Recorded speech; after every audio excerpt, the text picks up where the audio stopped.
Hey guys, tonight we slip into something far more comfortable, like a threadbare toga, and tiptoe past the flickering oil lamps of imperial Rome toward the one place we think might finally offer some peace and quiet, the emperor's bedchamber. You imagine thick velvet drapes trailing the floor, catching little puffs of sandal dust as you pass. Pillars carved with curled ivy, torches crackling gently, and somewhere in the air, jasmine and something more, metallic. The emperor's quarters are supposed to be private, but nothing in this marble palace really is. So before you get comfortable, take a moment to like the video and subscribe, but only if you genuinely enjoy what I do here. And hey, while you're settling in, let me know where you're watching from and what time it is there. It's always fun to see who else is lying in bed across the world, drifting into the past together. Now, dim the lights, maybe turn on a fan for that soft background hum, and let's ease into tonight's journey together. You enter the emperor's bedroom like a shadow, stepping over the threshold as if you're intruding on a holy place. But it's not holiness that lives here, it's anxiety stitched into velvet, a parade of sleepless nights wrapped in silk and silence. The first thing you notice is how unsleepy it feels. The ceiling is high, higher than it needs to be, and painted with constellations that haven't quite matched the night sky since the last time someone got ambitious with a brush and a little too much wine. The air is heavy with incense, the cloying kind meant to hide sweat and secrets. Somewhere under the folds of gauzy drapery the emperor reclines, or rather poses, because even when lying down, an emperor in Rome is never really off duty. And that bed, it's not a bed like yours, it's a platform, a stage, an altar, a war tent of peacetime politics. You notice it's been raised slightly, perhaps to feel cooler in the summer air, or maybe just so the emperor can literally look down on everyone else. Plush cushions stack behind him like he's about to deliver a decree, or die dramatically, depending on the hour. Now let's be clear, this room isn't for rest. Not really. In fact, the concept of sleep here is something of a gamble. Roman emperors didn't sleep alone, not because they didn't want to, but because they weren't allowed to. Even in the dead of night, there were attendants nearby, guards posted at the entrance, body slaves standing by, and sometimes scribes waiting for a midnight dictate. Sleep was a performance, one that had to be observed. Imagine dozing off with someone standing in the corner, ready to take notes if you mutter in Latin mid-dream. Sounds relaxing, right? That brings us to our first emperor of the night, Augustus. Now, Augustus had a reputation for restraint. He liked things neat, controlled. There's a rumor, repeated enough to be suspicious, that he didn't even like sleeping in luxury, preferring modest rooms and early bedtimes. Sure, maybe. Historians still argue whether that was genuine or just part of his image strategy. After all, the man rebranded Rome itself, why not his sleep habits? But the point is, Augustus wanted to be seen as the anti-Caesar, disciplined, sober, orderly, which meant his bedroom had to reflect that. No wild orgies under the moonlight here, just a tightly controlled image of domestic virtue, with a few mistresses discreetly rotated in and out, of course, because this is Rome. And discipline has its limits. Speaking of limits, you should know that bedrooms in Roman palaces weren't always tucked away in private quarters. In some homes, the bedroom, or cubiculum, was a semi-public space, especially if it was connected to the atrium or used to display status. Yes, that's right. In some cases, people might actually see your sleeping arrangements. You could walk in to deliver a scroll and find your host mid-snore or something else. Privacy, as you understand it, didn't quite exist. And if you were emperor, your sleep was even more vulnerable. Poisonings often happened at night. Servants could be spies. Even your pillow might betray you. So some emperors developed habits, peculiar ones. Augustus liked to nap with one eye open, figuratively speaking. Later emperors, like Domitian, would go as far as ordering walls to be mirrored or installing multiple exits in their bedrooms so they could escape assassination attempts. Imagine trying to wind down with that kind of bedtime routine. Of course, not all emperors were so restrained, but let's not get ahead of ourselves. We'll get to Caligula soon enough, and that's a whole circus tent of chaos. You pause near a large bronze basin in the corner. It's full of perfumed water and rose petals, though the petals have begun to wilt. Someone has been here. Maybe the Emperor took a late-night sponge bath, or maybe one of his companions did. It's hard to tell where power ends and intimacy begins in this place. In fact, the whole idea of romantic love is blurry at best. For many Roman emperors, the bedroom was more about control than connection. Whom you allowed into your bed said more about your politics than your passions. A conquered princess? That's a statement. A young senator's son? Also a statement. A gladiator? Risky, but still symbolic. The idea of mutual affection was not the headliner. It was a quiet side act, if it existed at all. Now, before you drift too far into fantasy, remember this. The emperor is never truly alone. Behind those drapes are guards, eunuchs, cupbearers, perhaps even a concubine sleeping on a mat nearby, waiting for a summons. You roll over, but the floor beneath your bedding feels uneven, likely due to hidden stone channels beneath the room, used for heating. The Romans were brilliant engineers, even if the result means your pillow is slightly warmer than you'd like. The flicker of a torch catches on a mosaic above the headboard. Venus reclining, Mars peeking, a cheeky joke carved in tile. You're not sure if it's supposed to be flirtatious or threatening.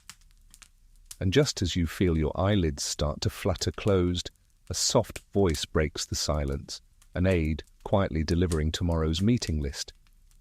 Yes, even the schedule arrives before dawn. No rest for emperors, and, tonight, no rest for you either.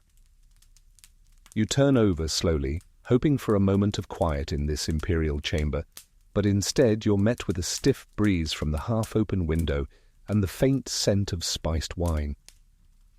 The bed creaks, though not from you, and you realize quickly you're not alone in this space, not really. And even if the emperor appears to be sleeping, the room is still buzzing with an energy that has little to do with rest. This bed, this sacred slab of cushions and carved wood, is not just a place to sleep. It's a symbol, a stage, and a trap, all at once. For Roman emperors, the bed was more about strategy than slumber. It was where political alliances were whispered, and where enemies were sometimes seduced or neutralized. It's the kind of bed that might see more action from scrolls and secret meetings than from silken sheets. There's something almost theatrical about it. The bed is raised, yes, but also flanked by painted panels, perhaps a fresco or two of reclining gods whose half-lidded eyes seem to judge your every breath. Beneath the pillows, letters might be hidden. Beside the wine jug, a dagger could rest, though politely sheathed in gold. And the mattress, surprisingly firm. Romans didn't go in for plush, pillowy things the way you might imagine. Stuffed with wool, horsehair, or even reeds, the emperor's bed prioritized posture over plush. You wonder if he ever lay awake on that stiff surface, dreaming not of love, but of senatorial betrayals and tax reforms. You know who wouldn't have minded the stiffness. The dozens of people who had to stand by while the emperor dozed. You see, in the Roman palace, sleeping wasn't done in seclusion. There were always people nearby, chamberlains, valets, cupbearers, guards, and at times even record-keepers, just in case the emperor woke up mid-dream with a brilliant decree, or a paranoid thought, which, to be fair, was just as likely. Privacy didn't exist in this world, and that goes double when you're an emperor. At any moment, someone might be allowed, or required, to enter the bedchamber. A wife, a concubine, an advisor, maybe a musician or astrologer. You never really knew what the night would bring. Take Tiberius, for example. After inheriting the empire from Augustus, he took bedtime weirdness to new heights. Eventually, he moved to the island of Capri, where his villa overlooked cliffs that dropped dramatically into the sea. Sounds peaceful, right? Not exactly. Legends say he had a grotto, essentially a private cave, filled with youths trained to serve his whims. The gossip gets darker from there. Ancient sources, especially Suetonius, accused Tiberius of extreme indulgence, some of it deeply troubling. But here's the twist. Historians still debate how much of it is true. Was it moralizing fiction, a smear campaign, or a terrible truth cloaked in poetry? You lie there on a thin mattress near the foot of the imperial bed and imagine that grotto on Capri, the flickering torchlight against wet stone, the sound of waves crashing just beyond the marble, and the emperor himself hidden in shadow, indulging in pleasures or punishments no one else dared speak of. It's not romantic, it's not even sensual, it's just uncomfortable. There's a kind of loneliness to the emperor's bedroom, no matter how many people are inside it. Everyone is either watching or pretending not to. Every companion is also a potential spy, and sometimes a potential heir. That's another thing. The emperor's bed was a place where dynasties were attempted, conjured, and sometimes crushed. Wives came here with the weight of politics on their shoulders, expected to bear not just children, but stability. But love? That wasn't the point. In fact, too much affection could be a liability. It made you predictable. You glance at the heavy bed curtains and for a moment think about who else has passed through them. Not just noble women, but slaves, soldiers, foreign emissaries, even enemies, conquered and converted into companions. A bed in this world is a declaration of power, not a cradle of affection. And then there's the furniture itself. Roman bedrooms, cubicular, were often spare and utilitarian, but an emperor's? Ornate to the point of absurdity, inlaid wood, ivory, detail, carvings of mythological scenes, many of which involved some very dramatic bedroom moments among the gods. Venus and Mars locked in golden chains, Jupiter turning into swans, bulls, and clouds. Really, he had quite the imagination. You chuckle softly. One could argue the emperor's bedtime habits were tame by Olympian standards. Then you spot something odd in the corner, a statue of Priapus, the minor fertility god, whose attributes are, shall we say, impossible to miss. Priapus was a household figure in many Roman homes, especially near gardens and doorways, but some emperors kept miniature versions near their beds, not for romance, for protection. It was believed Priapus could ward off the evil eye, nightmares, and, presumably, bad bedroom performances. Or maybe he just kept the vibe light. You try not to make eye contact with the statue. Nearby, a small tray holds herbal concoctions. Maybe poppy for sleep, or mandrake root, possibly an aphrodisiac, though those often doubled as laxatives. Romans played fast and loose with their plant lore. And if you were emperor, you probably had your own herbalist to make sure you didn't accidentally drink something fatal. Of course, that's what the imperial taster was for. Yes, even the emperor's bedtime wine got tested for poison. Every sip, every bite. Can you imagine trying to enjoy a warm, honeyed fig, knowing someone had to taste it first, just in case it was your last? You sigh, roll toward the wall, and press your hand against the cool marble. A quiet breeze slips through the window slats again, this time carrying the distant sound of sandals on stone. Another servant making the rounds. You're struck once more by how exposed everything feels. And yet, that exposure is part of the performance. The emperor may command legions, but in here, in the stillness of night, he is just a man under pressure, swaddled in silk and expectation. He might share his bed, but rarely his soul. You try to close your eyes again, listening to the distant murmurs beyond the curtain. One is laughing softly. Another coughs. Maybe they're lovers, maybe rivals, maybe both. It's Rome, after all. The night deepens, but you're still wide awake, wrapped in a blanket that smells faintly of cinnamon and politics. You shift slightly on the reed-stuffed mattress, watching the shadow of the emperor stretch and flicker on the wall as the torch beside his bed dances in the draught. And then you realize he's not alone. He never is. Behind the gauzy curtains draped around the imperial bed, shapes move, not dramatically, just the quiet, slow choreography of nighttime protocol. A cupbearer adjusting a pillow, a chamberlain straightening a sheet, a eunuch quietly folding a tunic with military precision. Even in the dim hours, the emperor is served, dressed, cleaned, fluffed, watched, always watched. You'd think it might be a bit much, but to a Roman emperor, this was the norm. And if you're the one who rules the world, or at least most of it, you're not even surprised when a small team of assistants hovers in your sleeping quarters like anxious ghosts. You don't wonder if it's odd to have your wine poured, your teeth brushed with crushed mint and ashes, or your hair lightly oiled before bed. No, you're thinking about tomorrow, about senators, about grain shipments from Egypt, about the lingering ache in your side from that time you didn't dodge the hunting boar quite fast enough. Sleep is a technicality, a scheduled pause, a moment when your body rests but your mind continues its imperial marathon. You glance to the corner of the room, where a young servant sits on a low stool with a wax tablet, stylus in hand. His eyes are half closed, but he jolts awake each time you shift, ready to record any sudden musings from the emperor's half-dreaming mind. Did he mutter a new tax policy in his sleep? That's going in the archives. No dream is safe when it might be state policy. You begin to understand why emperors age so quickly.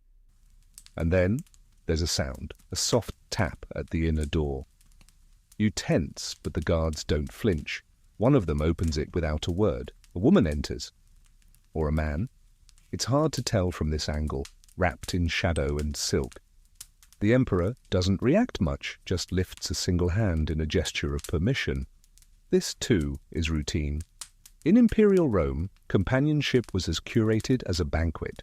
The emperor didn't hook up. He was visited, sometimes by appointment, sometimes by political necessity. Some partners were selected for beauty, others for their lineage, some were both. And some, like the emperor's favourites, managed to hold a place of strange power in the palace hierarchy. Despite not holding official titles, you think of Caligula, the walking contradiction of Rome. One moment he was generous and childlike, the next a storm in sandals. When it came to bedtime, his preferences were unpredictable. According to ancient accounts, he would sometimes summon senators' wives to his chamber, have them observed, and then report back at breakfast with his reviews. Of course, historians argue whether this was true, or if Suetonius was just being spicy for the scrolls. Still, the image lingers. Caligula reclining in bed like a tipsy theatre critic, giving commentary on someone else's spouse. You really start to wonder if the Senate stayed up at night because of state business, or just out of sheer anxiety. Caligula's bedroom, by all accounts, was not a place of peace. He was said to have built a bridge between the Palatine Hill and the Temple of Jupiter, purely so he could walk across it dressed as a god, and possibly take lovers there, turning divine theatrics into late-night rendezvous. Imagine being summoned to bed and required to participate in a play where your partner thinks he's Jupiter. You lie back and stare at the ceiling. It's gilded, of course, gold leaf pressed onto carved wood. Tiny cherubs, some looking smug, hover overhead. It's hard to feel sleepy when the ceiling is judging you. And if you were one of those attendants behind the curtain, you didn't just stand around, you performed. You arranged the sheets just so, made sure the bed smoke from incense rose evenly, whispered reassurances or gossip, depending on the emperor's mood. And yes, sometimes you were expected to join in, though not always in the way people today might imagine. Sometimes just being there was the performance. The point was presence, submission, proximity, and sometimes spying. The emperor knew this. He played the game.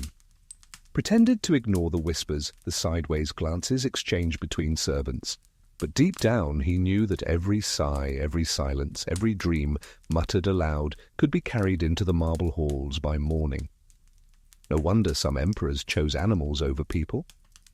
You blink, suddenly remembering that Claudius, who came after Caligula, was known for being oddly soft-hearted in the palace. He stuttered, he limped, he read history books in bed and preferred quiet to chaos. His marriage to Messalina, though, was anything but quiet. That woman may have set a record for most lovers under a palace roof. While Claudius tried to sleep, Messalina allegedly turned the palace into a brothel, or so the rumours claimed. Again, it's tricky. Ancient Roman historians loved a good scandal, especially when it involved a woman in power. But what's undeniable is this: the emperor's bed was not a sanctuary, it was a stage. And if your spouse made headlines, scandalous or strategic, that stage could collapse under you at any moment. You shift again under your linen sheet, which is starting to smell faintly of cedar. Someone must have tucked an insect-repelling sachet into the folds. Thoughtful. But the scent also makes you think of funerals. You brush that thought away. Outside the bedroom you hear a faint scraping, probably someone polishing the corridor's marble. Yes, even in the middle of the night. Life in the palace never really stopped. It just changed costumes. You imagine a sleepy slave dragging a bronze polishing pan down the hall, half listening for sounds from the emperor's quarters. Because in this world, the walls have ears, and sometimes feet. And even if you do manage to fall asleep, you never really fall deep. You never forget the whispers, the soft slipper steps, the scrolls slipped under doors, the possibility that you might wake up tomorrow not in your bed but on trial. So you roll onto your side again, blink slowly, and exhale into the flickering dark. The emperor turns beneath his golden sheets and someone whispers something too softly to catch. It's going to be a long night. You lie still for a moment, watching as the shadows stretch across the far wall of the emperor's bedchamber. A torch crackles near the doorway, and the scent of melting beeswax mingles with myrrh and the faintest edge of sweat. The kind of sweat that doesn't come from heat but from tension, a tightrope strung between sheets and sandals. There's a sound at the edge of the room, just the rustle of cloth. But it makes you blink, alert again. Because in this palace nothing rustles without meaning, and every nighttime visitor arrives with a motive tucked somewhere between their fingers. Tonight, you're stuck with Claudius, the man most underestimated by everyone, including the gods, probably. By day, he shuffled awkwardly through imperial duties with a limp and a nervous blink. By night, he tried to do something much harder than ruling an empire, maintain a functional marriage. You pull your blanket tighter like it might shield you from history, but it won't. Because Messalina, his third wife, and the one most ink has been spilled over, has just returned from wherever she spent the last several hours, and let's just say it probably wasn't the Imperial Library. Now, Messalina's reputation is so scandalous, even gossipy Roman historians had to pause and go, wait, are we going too far with this? According to Tacitus and others, she didn't just cheat, she turned her infidelity into an Olympic event. One source claimed she challenged a professional courtesan to a contest of stamina. Spoiler alert, Messalina won. Of course, modern scholars roll their eyes. They suspect this was political hit-job gossip at its finest. After all, Messalina was young, beautiful, ambitious, and a woman in close proximity to power. In Roman history, that combination almost always gets rewritten into either evil seductress or tragic victim, sometimes both. But here's what we do know. Claudius truly trusted her, at least for a while. He gave her a surprising amount of influence, allowed her to manage alliances, and even named officials she recommended. And in return, she arranged secret plots, hoarded lovers, and allegedly married another man in a fake wedding ceremony while Claudius was out of town. Imagine coming home from a business trip to find your spouse has married the neighbor. And then imagine you're the emperor. That's bedtime in ancient Rome. You can almost picture Claudius in bed, squinting at a scroll, his poor feet soaking in a lavender bowl, while all around him the palace hummed with deception. He probably never even heard the footsteps of betrayal sneaking past the velvet curtains. Too absorbed in rewriting Etruscan history or trying to remember which province had just revolted. And yet, the emperor's bedroom was supposed to be a place of sanctuary, of planning, of pillow talk that could shift the empire. But for Claudius, it became a stage for betrayal so bold that even his loyal freedmen had to finally break the news. "Sir, your wife is hosting a fake wedding feast. Without you." He blinked, probably rubbed his temples, then calmly ordered her execution. Some say he ate dinner immediately afterward, which might be the most Roman move imaginable. You exhale slowly, letting the torchlight ripple over your eyelids. Just when you think the room might finally be still, a low voice begins reading from a scroll. The Emperor has summoned a reader again, maybe to distract himself, maybe to fall asleep, maybe to pretend everything's fine. That scroll? It's not a love poem, it's a list of who's loyal and who's not. Names muttered like lullabies, senators, freedmen, family, and then it happens, your name comes up, just briefly. The Emperor murmurs it, unsure of your allegiance. You hold your breath. But then he sighs and waves his hand. You're forgotten, for now. You turn your thoughts to the bedroom furniture just to calm your nerves. The Emperor's bed is massive. 4 sturdy posts, each one carved with spiraling patterns. Grapes, lions, sometimes faces with knowing smirks. The mattress is firm, but the pillows, surprisingly delicate, stuffed with imported goose feathers, and you wonder who had the job of plucking those geese and whether they too were accused of treason afterward. By the bed, a small marble table holds a bowl of dates, some already bitten and left half-eaten. Maybe by Messalina, maybe by someone else. In this room, leftovers tell stories, and the crumbs on the floor might carry more secrets than the scrolls in the library. You scan the tapestries that line the wall, images of Venus, Mars, Diana, all the gods who have a tendency to complicate bedtime. One in particular catches your eye, Mars stealing a kiss from Venus while Vulcan sleeps in the corner. You wonder if that was a message or a warning. In a far corner, a harp leans against the wall. No one's playing it tonight, but someone used to. Claudius was no singer, but he enjoyed soft music.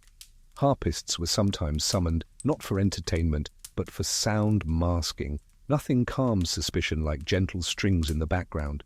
You imagine that soft music lulling visitors into a false sense of security, as shadowy figures slip in and out, the Emperor pretending to sleep while listening to every footfall.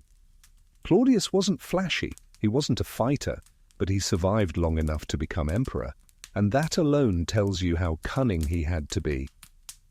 It's often said that he stumbled into power, but he held on to it longer than anyone expected. And his bedroom? It became a quiet fortress. Until, of course, it wasn't. Because Claudius's next wife, Agrippina the Younger, would make Messalina look like a warm-up act. But let's not get ahead of ourselves. You close your eyes. The torches are starting to burn low now, casting orange halos against the marble columns. The Emperor shifts once more, murmuring something unintelligible, perhaps in Greek. You don't move, not even to breathe too loudly, because in this room, stillness is safety. And if you're lucky, sleep might eventually arrive, not as rest, but as a brief escape. The embers have dimmed now, casting a low, amber hue across the floor tiles. You'd think that would mean peace, that the palace would finally quiet down. But instead it feels like the room is holding its breath. The hush is too complete, too deliberate, like the kind of silence that only exists when everyone is listening. And tonight the shadows belong to Nero. He's not asleep. Of course not. He's pacing, barefoot, across a mosaic floor depicting the 12 labors of Hercules, though you doubt he even notices. The Emperor's silk robe flutters behind him, more theatrical costume than sleepwear, and in his hand is a small silver mirror. Yes, Nero's backlit by torchlight, rehearsing arias in his own bedroom. That's right, singing. Nero fancied himself a performer. Music, poetry, drama, if it could be applauded, he wanted in. And he didn't stop just because the sun went down. No, Nero often summoned servants in the middle of the night to act as his audience. If they applauded too loudly, he'd smirk. If they didn't clap enough, well, they might find themselves clapping in the Colosseum next week. From the center. Tonight's performance seems mild so far, just a soft vocal warm-up and a few dramatic lines from a Greek tragedy, probably one he rewrote himself to give the lead a better solo. You lie still, watching him from the dim space near the wall, wondering if he'll demand an impromptu review. Your only options are brilliant or divine. Anything else is a risk, but music wasn't Nero's only nighttime indulgence. His bedroom, more than any emperor's before him, was curated like a stage set. Curtains in royal purple, embroidered with golden thread, walls painted with frescoes of Apollo driving the sun chariot, again, not subtle. Incense burners shaped like lyres. The man had a brand and he stuck to it. And then, of course, there was Poppaea, Nero's wife. One of them, anyway, perhaps his favourite, perhaps his biggest regret. Poppaea was beautiful, ambitious, clever, and allegedly used milk baths and pearl powder to keep her skin luminous, even under candlelight. She was also said to sleep in a separate chamber, by her own choice. That tells you something. When the Emperor of Rome can't even convince his wife to share a bed, you start to suspect things aren't all flowers and serenades. Still, he doted on her, built statues in her honor, composed music for her, even carried her around in a litter filled with rose petals like a tragic poetry student trying way too hard. And yet, the story goes that in a fit of rage he kicked her in the stomach while she was pregnant, and she died shortly after. Now, historians still debate this. Some claim it's an exaggerated tale, others insist it happened exactly as written. Either way, what's clear is that Nero never quite recovered. He reportedly kept her embalmed body nearby for days. Some say weeks, others whisper that he remarried someone who resembled her. Or maybe he married a freedman and renamed him Poppaea. Or both. This is Nero, anything's possible. You glance at the doorway and imagine the scent of rose petals lingering far too long. The ghost of Poppaea draped in shadow. Maybe Nero sees her when he sings. Maybe that's why he doesn't sleep.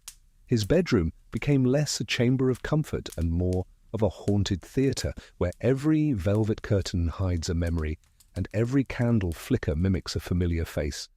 And you, curled beside the marble column, start to feel the weight of it all. The exhaustion, the legacy, the impossible expectations of being emperor and artist and husband and god all at once. At the edge of the bed lies a half-finished mask, the kind worn in Greek tragedy. One eye hollow, the mouth forever open in stylized agony. You don't know whether it's meant for performance or confession. Probably both. It's then you notice something odd. The room has no windows, not real ones anyway, just painted scenes of the countryside with gentle hills and blue skies. Artificial peace that's controllable. And if that isn't Nero in a nutshell, what is? You wonder what it's like to be him in the dead of night, to ache for applause but dread the crowd, to fear assassination while demanding worship, to turn your bed into a backstage and still wake up lonely. The silence breaks again, this time with the slow creak of a bronze hinge. A servant enters, head bowed, carrying a small bronze brazier with smouldering herbs. Sleep incense, supposedly. Something to soothe the emperor's nerves. Chamomile, frankincense, crushed date seeds. You suspect he'll ignore it anyway. Instead, Nero returns to the mirror, studies his reflection, adjusts the angle of his curls, murmurs something, probably a line of poetry, and reclines against the pillows like a dying hero. He reaches for a lyre. No one dares stop him. And so you lie there in the dark, listening to the soft twang of strings, wondering if you're witnessing history or a nervous breakdown disguised as art. Probably both. And then, slowly, almost imperceptibly, Nero's eyes flutter closed. The room holds its breath. The torch dies down. And for the first time in hours, there is stillness. But not for long. Not in this palace. The stillness doesn't last. It never really does here. Not in the Palatine Palace, and certainly not in the bedchambers of Rome's emperors. You're barely drifting into that soft edge of sleep when you feel the faint tremor of footsteps, not loud, not hurried, but deliberate. And if someone is walking slowly at this hour, it's either someone very important or very dangerous. You lift your head slightly and recognize him before he even steps into the light. Domitian. He doesn't glide the way Nero did, with the dramatic flair of a stage actor. Domitian moves like a man, counting every tile he crosses. Each footfall is measured, each breath drawn with suspicion. He carries his paranoia the way others carry robes, tightly clutched and never far away. You nestle deeper into the corner of the room, hoping he won't notice you. But you also know he probably already has.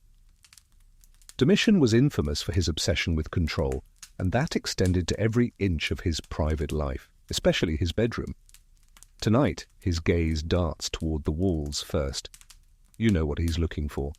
He's checking the mirrors. Yes, mirrors, not for grooming, for surveillance. Domitian installed polished bronze mirrors in strategic places, including the bedchamber walls, so he could spot movement behind him. If a servant crept too close, or if a shadow shifted the wrong way, he'd know, or think he knew. You'd expect that from a man who reportedly had his bedroom ceiling painted with constellations, but not for beauty. He wanted to track time while lying flat on his back. No sundial required when the stars are hanging above your nose.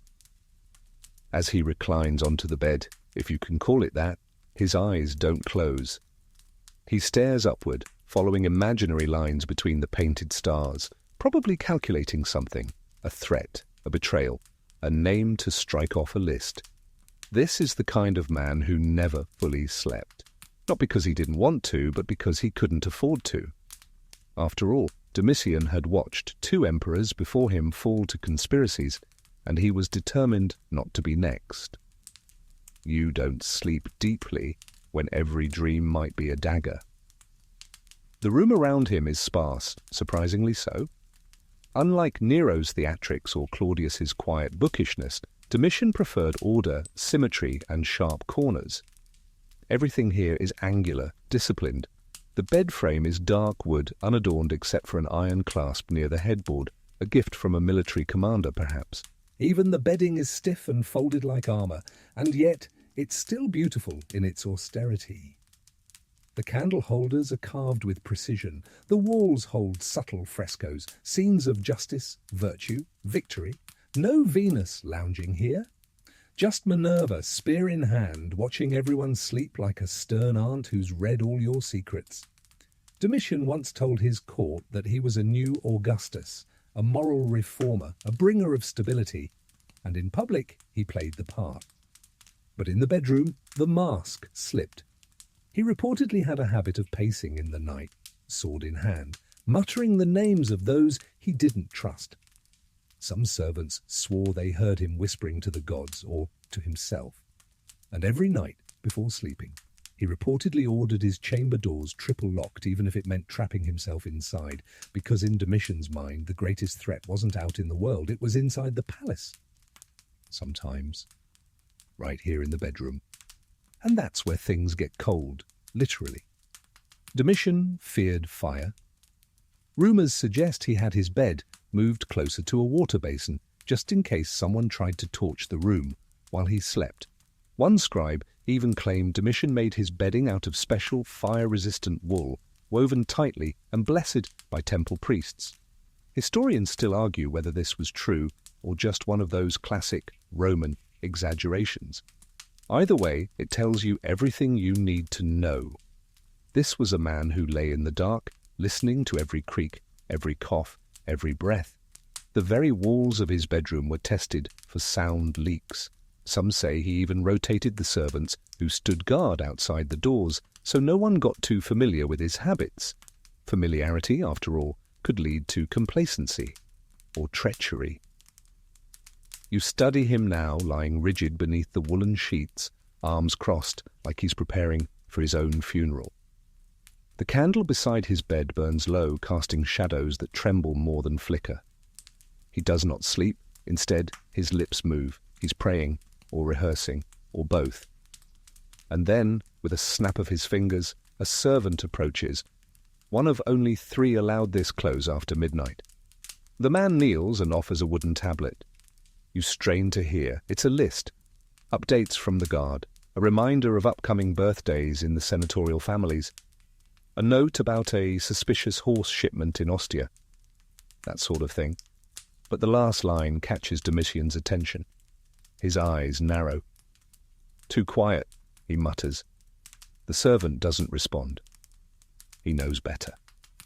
The emperor doesn't elaborate either. He just stares at the wall for a while, then suddenly sits up and orders the torches relit. Now it's nearly morning. You can tell by the faint grey glow pushing against the painted shutters. But sleep? Still not on the schedule. Because in Domitian's bedchamber, even the night must be interrogated. If the halls are quiet, it's suspicious. If the wind changes direction, it might be a signal. If a servant coughs too loudly, he may not be around to cough tomorrow. You shiver. Not from cold, but from the slow realization that this bed, with its strict folds and silent paranoia, may be one of the loneliest places in Rome. Domitian lies back again, staring at his constellation-painted ceiling. You can almost hear his mind ticking, like a sundial spinning too fast. The emperor, who feared the dark, has made his bed into a fortress, but he won't sleep, and neither will you. The sun hasn't quite risen, but the sky outside the carved shutters is softening, shifting from charcoal grey to a lighter ash. You can sense the city stirring, slowly, reluctantly, beneath its cloak of morning haze.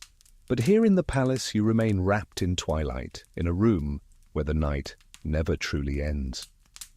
Especially when the emperor is still awake. Domitian hasn't moved in a while. He lies so still it almost startles you until you remember that stillness is part of his power. A weapon. A test. If you flinch first, you've already lost. He learned that from the Senate, no doubt. Or from his father, or from the cruel little theatre that was his childhood. But now let's leave Domitian under his fireproof sheets and tiptoe quietly into another chamber. It's smaller, simpler. And the air here smells less of incense and more of fresh air and clay oil lamps. You're in the quarters of Hadrian now, and suddenly everything is quieter, not silent. Just quieter, in the way that books are quiet, thoughtful, reflective, a little sad around the edges. Hadrian's bed isn't extravagant, though it's well crafted. Cedar wood polished to a honey gold shine, carved with geometric patterns rather than mythological chaos. You get the sense that he chose it himself, not because it was fashionable, but because it suited him.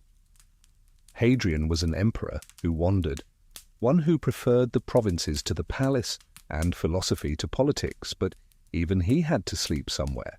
And when he did, it was often with company. One person in particular, Antinous. The story of Hadrian and Antinous is whispered more than shouted in Roman history. And not because it was scandalous, Rome had seen far more shocking couplings, but because it was emotionally inconvenient. Tenderness wasn't exactly in fashion, and emperors weren't supposed to grieve. But Hadrian did. Antinous was a young Greek from Bithynia. Handsome, soft-spoken, and often by Hadrian's side, whether at feasts, hunts, or yes, in the emperor's bedroom. Their relationship defies easy definition. Some call it romantic. Some say it was mentorship with affection. Others argue it was political theatre veiled as intimacy. Historians still debate whether theirs was a love story or a carefully staged myth. But when Antinous died, drowned mysteriously in the Nile, Hadrian broke in a way emperors weren't supposed to. He didn't just mourn, he deified the boy, named a city after him, commissioned statues, poems, temples. Imagine grieving someone so deeply that you rewrite the geography of the empire just to keep them close. In this room, you feel that ache in the air. The bed has space for two, but only one side has been slept in recently. The pillows are smooth, undented on the right. On the table nearby, a small carved bust of Antinous stares gently at the space where Hadrian lies. And Hadrian? He doesn't pace like Nero, doesn't stiffen like Domitian. He sits upright, a scroll resting against his knee, rereading something he's likely read 10 times already. A poem, maybe a letter, maybe a tax report. With Hadrian, you never know. He eventually folds it away and reaches for a small clay lamp, lights it, then blows it out again. This is the kind of man who sleeps in fragments. 15 minutes here, an hour there. Enough to survive, never enough to rest. His dreams are filled not with politics but with memory. The feel of a hand, a laugh, the moment on a boat where everything changed and the Nile didn't give Antinous back. Hadrian's bedroom is a shrine. And in shrines you don't really sleep. You keep vigil. But he's still an emperor, and he still has his rituals. He oils his skin before bed, a mixture of olive and myrtle. Not for vanity, though his beard is impressively shaped, but out of habit. The scent is soft, earthy. You breathe it in and feel for just a moment a little calmer. He drinks a mixture of vinegar and honey, posca, a soldier's drink. Hadrian liked to remind himself where he came from, what discipline felt like. Even in the bedroom he rarely indulged, except, perhaps, in mourning. You glance toward the windowsill where a stack of stone-carved wax tablets rests beneath a weighty stylus. One of them is engraved with a phrase you recognize, animula vagula blandula, Hadrian's own poem. Written, it said, to his soul as he neared death. Little soul wandering, gentle. It's not the kind of thing Roman emperors were expected to write. But Hadrian was never quite the emperor Rome wanted. He was too thoughtful, too melancholic, too modern in his loneliness. Tonight, the room smells like lamp smoke and lavender. The wind outside flutters the curtain, but Hadrian doesn't stir. He finally lies down, quietly, purposefully, and pulls a thin wool blanket over his shoulder. He doesn't close his eyes right away. Instead, he stares at the ceiling, where there's nothing at all painted, just simple stone, no gods, no warnings, just space to think. Maybe he dreams of Antinous, maybe he dreams of the provinces, maybe he doesn't dream at all. You shift softly on your own blanket and mirror his stillness. Here, at least for a moment, there is no paranoia, no performance, just grief wrapped in royal linen. And for the first time since you slipped into this palace of restless rulers, you begin to feel something that vaguely resembles peace. But don't relax too much, because the next emperor on your midnight tour, he brings his club and lion skin to bed. You jolt awake, not from noise, but from presence. The air in the room has shifted. It's heavier somehow, thicker with bravado. You blink the sleep from your eyes, and there he is, Commodus, reclining in a chair far too small for his ego, flexing one arm lazily while being oiled by two attendants who look like they'd rather be anywhere else. Yes, this is Emperor Hercules in his own mind at least. You sit up slowly, taking in the room. It's not a bedroom so much as a theatrical set. And Commodus is both the lead actor and his own captive audience. Pelts hang from the walls, real lion skins, their faces frozen mid-roar. The bed is carved to look like a chariot. On the ceiling, not stars, no, painted murals of Commodus slaying beasts, looking suspiciously more muscular than he appears in person. This is not a place designed for sleeping. It's a shrine to himself. Commodus loved role play, not the quiet kind, the bloody, chest-thumping kind. While his predecessors invoked gods in ritual, Commodus went one step further. He declared himself to be a god, specifically Hercules, son of Jupiter, slayer of monsters, and occasional guest star in questionable myths. And that identity, it followed him into the bedroom. Tonight, his attendants have laid out a costume, a lion pelt cape, a wooden club, and a pair of sandals polished until they shine like mirrors. There's no audience, but Commodus doesn't care. He's practicing, posturing, preening. You suspect he's not entirely sure when the performance begins or ends. The air smells of spikenard oil and ambition. Somewhere, someone is roasting chestnuts over a brazier. A cup of wine sits untouched on the table, possibly because Commodus insists on toasting himself before drinking. The bed, if you can call it that, is more like a raised wrestling mat, wrapped in crimson sheets and flanked by two bronze statues, one of Hercules, one of Commodus as Hercules. The resemblance is optimistic. Commodus is in a good mood tonight. That's rare. He might even sleep. But first, he'll likely call for his favorite game, gladiator bedtime stories. That's right. He has someone read battle records aloud until he drifts off. And then The Thracian took a blow to the thigh, yawn. The crowd roared as blood soaked the sand, snore. But it's not just bloodlust that keeps him awake. Commodus is haunted, not by guilt, but by disrespect, by the senators who roll their eyes when he talks about his divine lineage, by historians who, he suspects, will not write kindly of him, and worst of all, by the memory of his father, Marcus Aurelius, the philosopher king who wrote about virtue and reason and the Stoic soul. Commodus writes about himself. There's a slab of ivory next to the bed, etched with the opening lines of a new poem. To me, the mighty, golden-armed and lion-hearted, you can guess who it's about. But here's the thing about Commodus. For all his theatrics, for all his obsession with power and self-mythologizing, he didn't feel safe. Not ever. He surrounded himself with flatterers and spies. He rotated his bedchamber guards every night. He even slept with weapons under his pillows, though more than once they were taken from him quietly while he slept, just in case. And the paranoia? It was well earned. He had been poisoned before. He had survived conspiracies. He'd watched his sister's plot unravel with a neat execution. So now he lies beneath a canopy painted with scenes of his own triumphs, gripping a dagger even as his eyes close. You shift under your blanket, watching him murmur something into the dark. A prayer? A battle cry? Hard to tell with Commodus. The servants tiptoe backward, heads bowed, careful not to break the rhythm of silence. One misstep, one poorly folded sheet, and you could end up in the arena. Literally. Commodus once forced senators to fight as gladiators. Just imagine a man in a toga trying to wield a trident before breakfast. You scan the room once more. Every detail here is designed to flatter, to reinforce the delusion. The bronze mirrors are angled toward the bed, so he can wake up to his own reflection.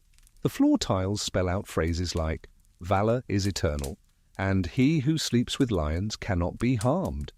Poetic. Possibly stolen from a bathhouse slogan. And yet, for all his god-playing, there's something deeply mortal in Commodus tonight. Something fragile behind the clenched jaw and the gold-threaded robe. Because beneath it all, you suspect he knows. He knows the Empire doesn't love him the way he demands. That his name is met with fear, not reverence. That the crowds cheer louder for the idea of Hercules than for the man in the costume. And so he sleeps with one eye half open, clutching a dagger carved with his initials. Outside, a slave softly plucks a lyre, not for beauty, but to drown out the emperor's grinding teeth.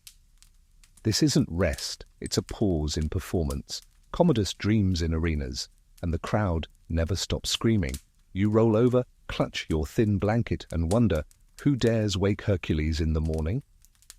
By now, the edge of dawn is starting to push its fingers beneath the shutters. Thin grey light sneaks into the chamber, brushing against marble and bronze, catching on the frayed hem of a tunic tossed hastily onto a stool. But sleep still hasn't settled over this palace, not truly. You've passed through enough imperial bedrooms to know sleep here is ceremonial, not restful. And in this next room, rest is more of a performance than ever. You've made your way to the sleeping quarters of Elagabalus, or as he preferred to be known, high priest of the sun god, emperor of Rome, and walking confusion for the entire empire.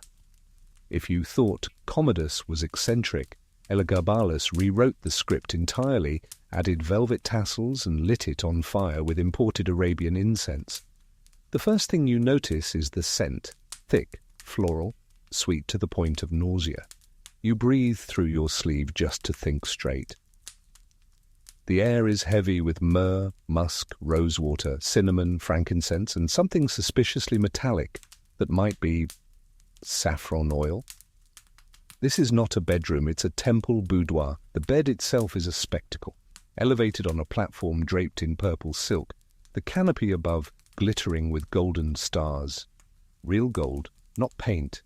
When Elagabalus sleeps, and that's assuming he does, it's beneath a firmament of his own making.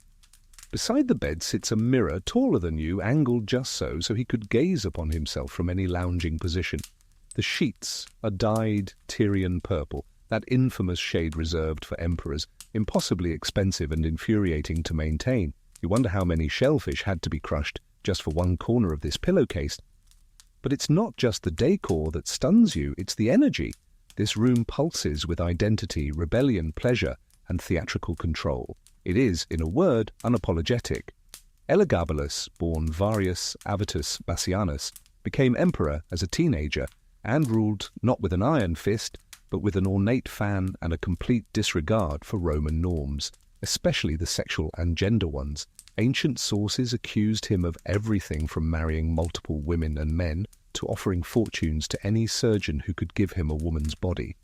Historians still argue whether these stories are literal, exaggerated, or misunderstood, but what's clear is this. Elagabalus used the imperial bedroom as a stage for identity. The rules were rewritten nightly, sometimes hourly. You sit quietly in the corner, trying not to draw attention. Tonight, a procession of attendants enters the room like a living parade. One brings perfume, another wine in a glass as delicate as a bird's egg, another carries a tray of pearls and hairpins, and there, finally, amid cushions the size of chariots, Elagabalus reclines, hair braided with gold thread, fingers glittering with rings on every knuckle.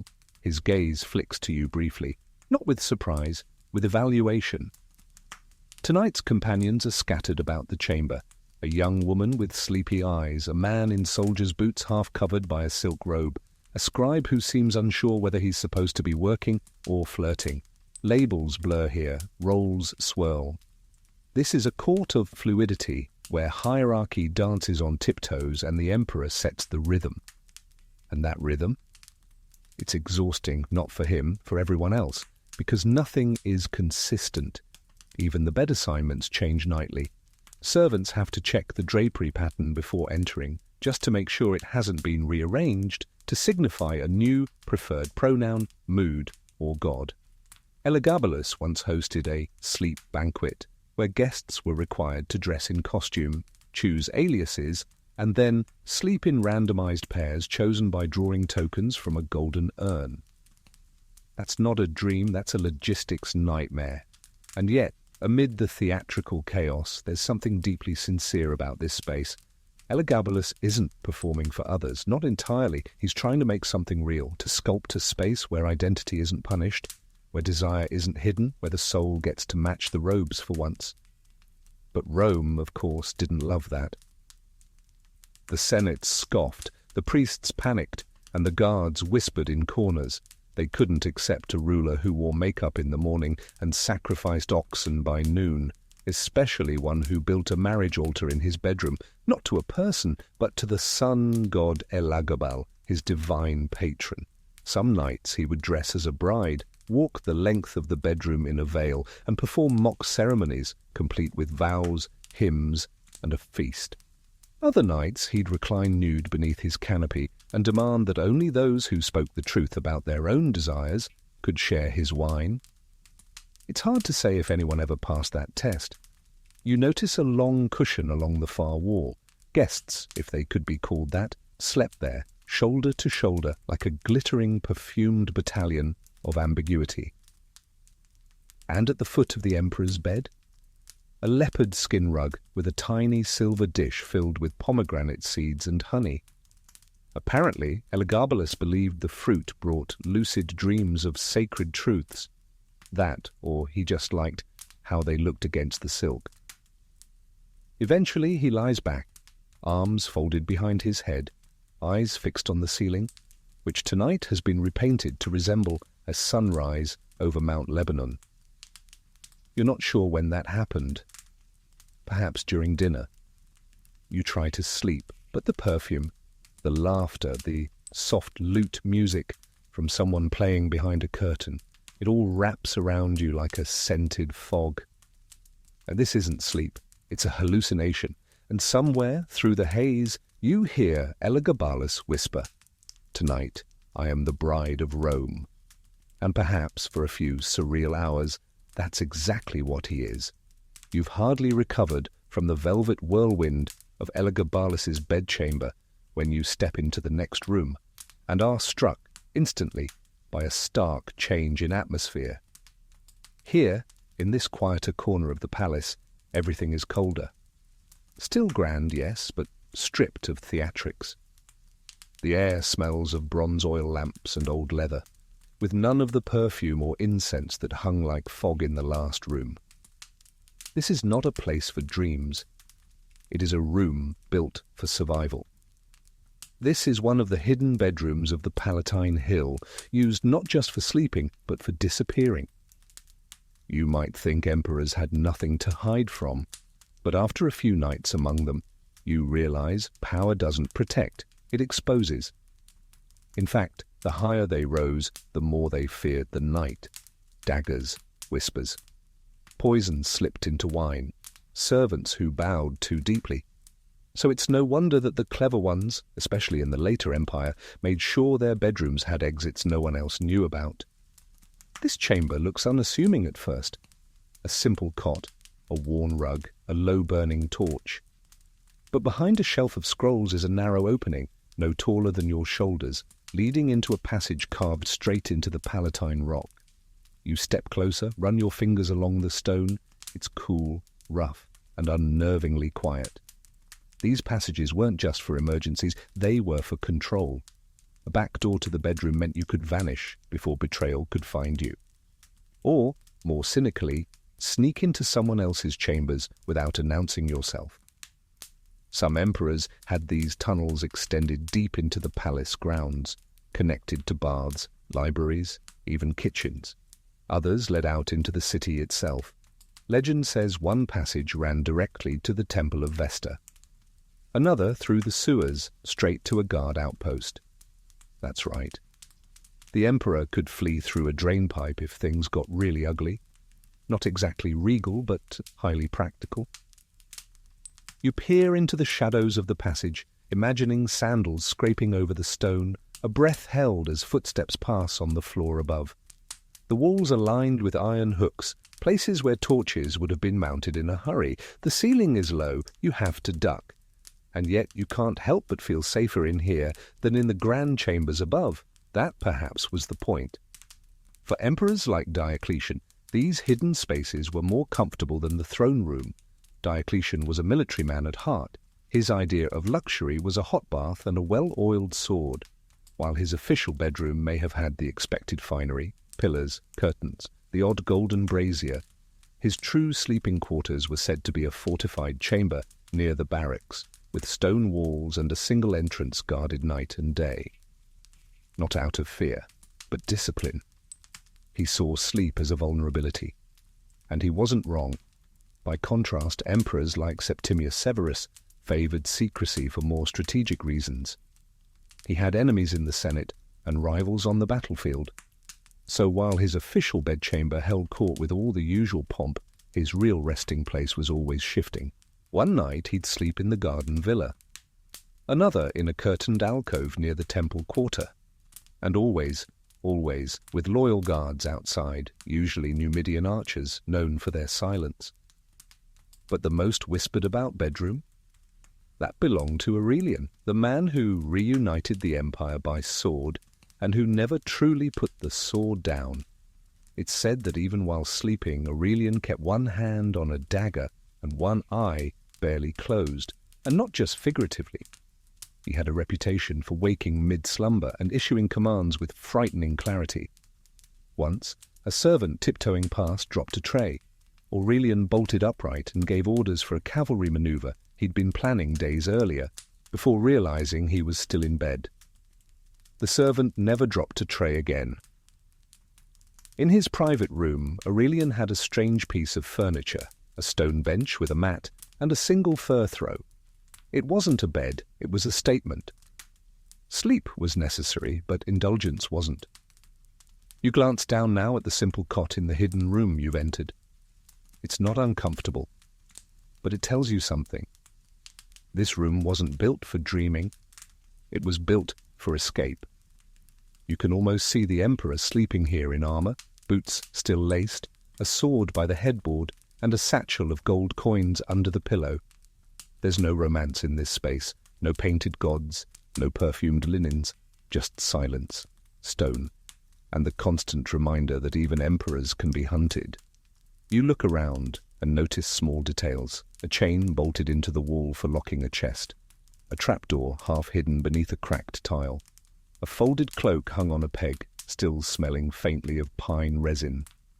But these rooms weren't shown on palace maps. Even many servants didn't know they existed. They were whispered about, used only when the city boiled and the Tiber ran red. One day, this room might have been the site of a final decision: stay and die, or vanish and fight another day. The emperor who slept here didn't dream of orgies or banquets. He dreamed of survival. You settle onto the cot and for a moment feel something unfamiliar: stillness, the kind that isn't pretending to be peace, the kind that's built from stone and silence, not illusion. And even though the ceiling is low and the torch burns dim, you start to think, maybe this is the only honest bedroom in the palace. And with that thought, you finally drift off for just a moment until the next set of footsteps wakes you once more. You blink yourself awake again, not because someone shakes you or speaks your name, but because of the unmistakable thud of metal against stone. It's rhythmic, steady, deliberate. You open your eyes just enough to see a glint of candlelight flickering against polished bronze. No silk robes here, no flutes playing in the background, just armor being set down carefully, piece by piece. You found your way into the bedchamber of a soldier emperor, a man who never truly left the battlefield, even when reclining on cushions. And tonight, that man is Lucius Septimius Severus. His presence fills the room even before he speaks. Tall, broad-shouldered and worn raw by campaigns from the Scottish Highlands to the sands of Parthia, Severus doesn't sleep like a ruler, he sleeps like a general, which is to say not much at all and only when absolutely necessary. The chamber itself is functional, not Spartan, but purpose-driven. The bed isn't high nor plush. It's built low to the ground, with a woolen blanket of dark green and two stiff pillows that look more ceremonial than comforting. There's a chest at the foot of the bed, carved with scenes of battle, possibly depicting himself charging into Britannia, surrounded by abstract spears and surrendered standards. You sit still, wrapped in your blanket, as he finishes removing his breastplate and sets it down gently on a small stand beside the bed. He doesn't sigh, he doesn't stretch, he doesn't relax. He just lowers himself to the edge of the mattress, boots still on, elbows on knees, staring at a flickering oil lamp on the far wall. This is a man who's learned not to trust stillness. You remember Severus came to power through calculation, ambition, and timely violence. He'd been a provincial outsider, a North African-born legal scholar turned battlefield tactician, and once he seized power, he kept it, not with speeches or feasts, but with loyalty bought in silver and blood, and in bed as in war, he slept with one ear open. There are no lovers here tonight, no musicians, no whispered flattery, just a slave quietly oiling a blade in the corner. You're not sure if the blade is decorative or deadly. With Severus, it's likely both. The walls are lined with tapestries, but not romantic ones. No gods or cherubs here. Instead, maps. Yes, maps. Stitchwork versions of the empire's provinces, showing mountains, rivers, frontiers. You realize, as you stare at them, that this emperor quite literally sleeps surrounded by the geography of power. His bed is placed exactly in the center, like the dot on a command chart. And as he finally lies back, still in his tunic, one arm behind his head, you notice something else. He's not alone. There, sitting on a low stool near the hearth, is a boy, maybe 10, maybe younger, curly-haired, restless, swinging his legs. You recognize him. It's Caracalla, Severus's son. He stares at his father, watching him with a mix of reverence and unease. You can tell he wants to ask something, but the silence holds him back. Eventually, Severus speaks, his voice low, roughened by years of speeches shouted over the clang of shields. "No weakness, my son. Never show it. Not to them, not to anyone." Caracalla nods, lips pressed together. The room holds stillness for a moment longer before the boy gets up and leaves without a word. The door closes softly behind him. You lie there, watching Severus blink slowly at the ceiling. You imagine his thoughts aren't of dreams but of succession, of enemies in the Senate, of the borderlands always threatening to collapse. And maybe, just maybe, of his son, who would one day become emperor himself and rule with a brutality that would make even Severus flinch. You think about that legacy, about fathers and sons in imperial beds, about the way power coils itself around the throat even in sleep. Severus once said, "I have been everything and it is worth nothing." He meant it. He knew that even in the marble palace, you could still feel the mud of the battlefield clinging to your boots. Even in gold-threaded sheets, you could still hear the clash of swords echo in your ears. He ruled an empire, but sleep ruled him. Fitful, grudging, shallow. You shift slightly, your blanket tugging at the edge of the bed frame. A servant stirs in the shadows, checking the lock on the outer door, then kneels beside a chest to organize tomorrow's scrolls. Tax ledgers, tribunal orders, a draft of a military edict. Yes, even these find their way into the emperor's bedroom, and as Severus finally turns to one side, his face half buried in the rough pillow, his last words of the night tumble out in Latin, too low for you to fully catch. But they carry the cadence of a command. Even his dreams obey orders. You close your eyes again. The torch flickers one last time. Somewhere in the hallway, Caracalla's footsteps fade. And in this quiet military chamber, more barracks than boudoir, the Empire's sleep is as fragile as Enver.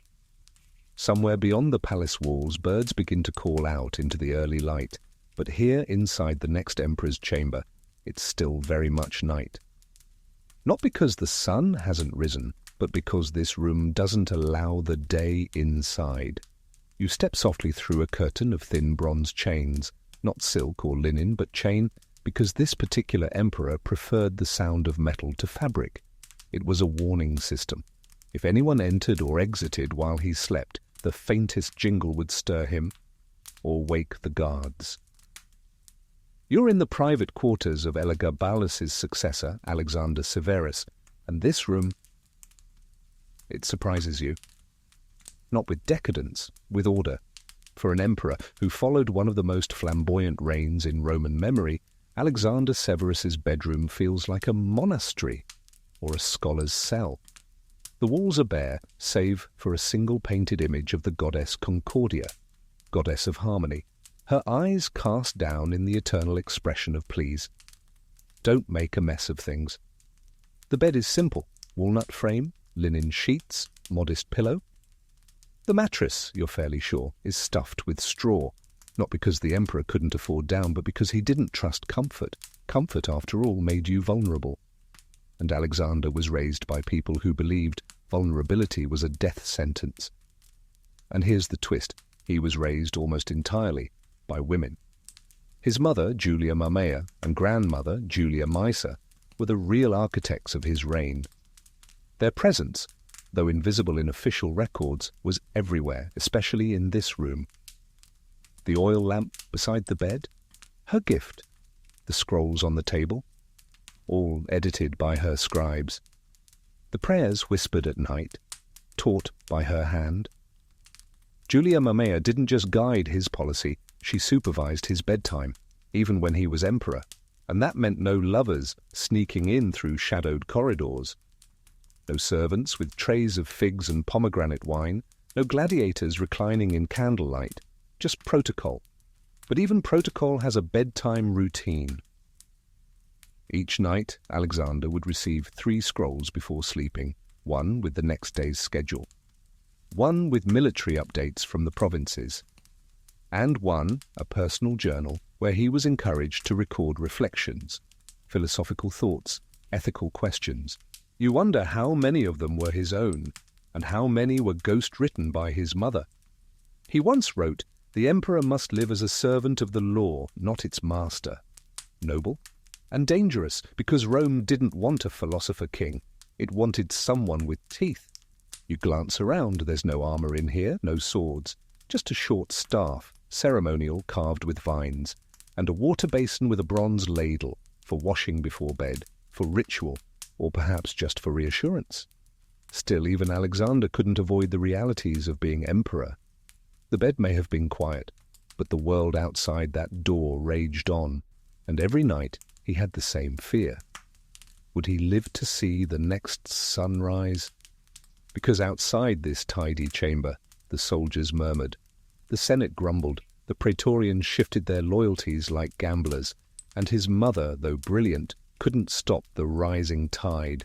Some nights she slept in the next room, other nights not at all.